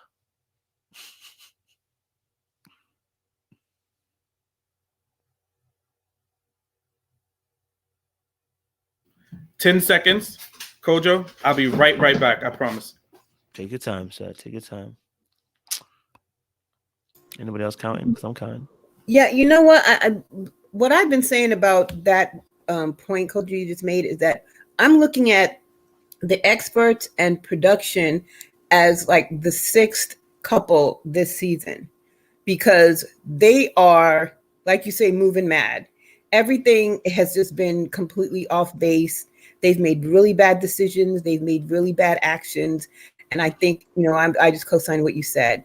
Look at what you guys are doing, because you're turning away really good viewers from just because of the way they're behaving. Yeah. Good, Swan. It's becoming one of those shows on Zeus Network. I'm laughing because somebody started a petty countdown. That's got to be Jay, right? And I beat them. I beat it. And that's the petty in me. My Uber Eats was at the door. Hey, what you order? I ordered barbecue chicken, vegetables, and rice. Yes, brother. Listen, I'm about to get my chicken after this. You already know we have the after eats, bro. Yes. Sorry. I've been starving. This intermittent fasting is kicking my butt. But You're not running the streets tonight. You're gonna be in the house. yes, I'm gonna listen. Don't put my business out on YouTube like this, Seaway. What kind? It'll be your own friends. Can I do the benediction, please, Kojo, before Seaway tells some other secret that I don't know about? Everybody could rise to their feet, please. Yeah. Thank you. So listen, folks. Oh, man, we made it to decision day. Who would have thunk it, right? So we're back to agreeing and disagreeing a little bit. So I think, look, this I've come to the resolve. It is what it is. So let's start off with the couples. Zach and Michaela, our favorite dynamic duo. Thank God they said no. I'll praise God for the no. We might not like the path he took, but praise God for the no. Next up, we have Brett and Ryan. Thank God they are separated. I'm so excited. They can go off and do whatever they were doing before. They weren't a match. I saw it. I felt it. Many of us did. Ladies, I'm sorry. Don't take offense. He just wasn't that into her. Johnny and Bao. Bao dealt the ultimate blow and sent Johnny packing to gain some weight, find a new pair of shorts, and do better. So I hope that he does that. I hope Johnny does better and realizes that this is no way to treat a woman, no way to resolve issues. You are not a prize, sir. Relationships are about reciprocity. Next, we have Rachel and Jose. Oh man, these two are they're gonna be the new hurricane for sure, because I just see tumultuous heading down the path for these two. Jose hasn't learned anything. He is not contrite. He is content to do what he's always been doing, which is control, manipulate, and act out. So I really hope they get some healing. I hope they go to couples therapy. I hope Rachel learns to not be Summer Rachel, because if she's Summer Rachel, she's going to get Winter Jose and be cold and left out in the dust. So I'm hoping for, that we'll get to see some interesting things come the reunion. Lastly, for Gil and Myrla, I don't think they're going to make it. This couple, I just don't think they're going to make it. The Dusty narrative is tired. Gil is no Dusty, and Myrla is no pick-me. They're just two people that have found their way to each other, and I just don't think they're going to make it because they're just idealistically very different. But I wish them well. Back to you, Coach. I appreciate it, Sean. Oh man, great stuff, man. There. Yeah, man. Great benediction. Thank you for that. Yeah, audience, it's been crazy, man. I enjoyed the conversation, had some fun. I know we're gonna agree to disagree this season, but that's the fun of these conversations. We're gonna disagree probably on the Zack situation forever. We're gonna disagree on the Gil situation forever, but we're gonna unite on Jose and unite on Johnny. I lie. So Seaway, you want to say something? They want Sean to chew his food. They want to get since we ain't got Corey. You better chew into them before we go. You better chew for them before we go. I will not. You better chew before we go. Deep voice, so we need to chew into the mic. You better chew before we go. You better chew before we go, Sean. They're waiting on you. Careful with that. Some of those women kind of getting a little bit heated because of you. So watch So Tell them to slide in my DMs, and then they can see me chewing on IG. How about that? Or slide on over to Sean Unfiltered, and I'll do a mukbang over there. How about that? My food is packed up. I'm just looking at somebody's DP. They're looking fire. Anyway, yes, audience members. Hey, Ashley L, your DP is fire. Audience members, listen, it's been amazing. It's been powerful. We appreciate you. We love these conversations. Okay, we got one more to go, guys. Okay, we got the reunion to go, and then Thursday nights will be off for a little while, and we'll be back in the new year. Okay, we're back in the new. I'm sure they've got another one for us to kick off in the new year. But we're not finishing. We've still got our Saturdays going on, Ready to Love. So tune in for those lives on Saturday, where we're going to be talking about the next episode. I've got some fabulous things lined up for you. I've got Kerry coming on tomorrow night. We're going to have Jamie Lee also from Love Locked. I finally got some ladies coming from the Love Locked situation as well. And I might have a surprise one. I don't know if I've locked it yet tomorrow. It's a big one, but I don't know if I've locked in. It's not any of these shows, but we'll see what happens. I don't want to say too much because something you don't jinx something. You know what I'm saying? Before it happens. All right. But audience members, make sure you tune in. Yeah, it's been good. It's been good. We appreciate you guys. Stay locked and stay loaded. Yes, Ashley L, appreciate you too. The deep pace fire. Appreciate you guys. We'll see you guys soon. Baby. Level black. You know what?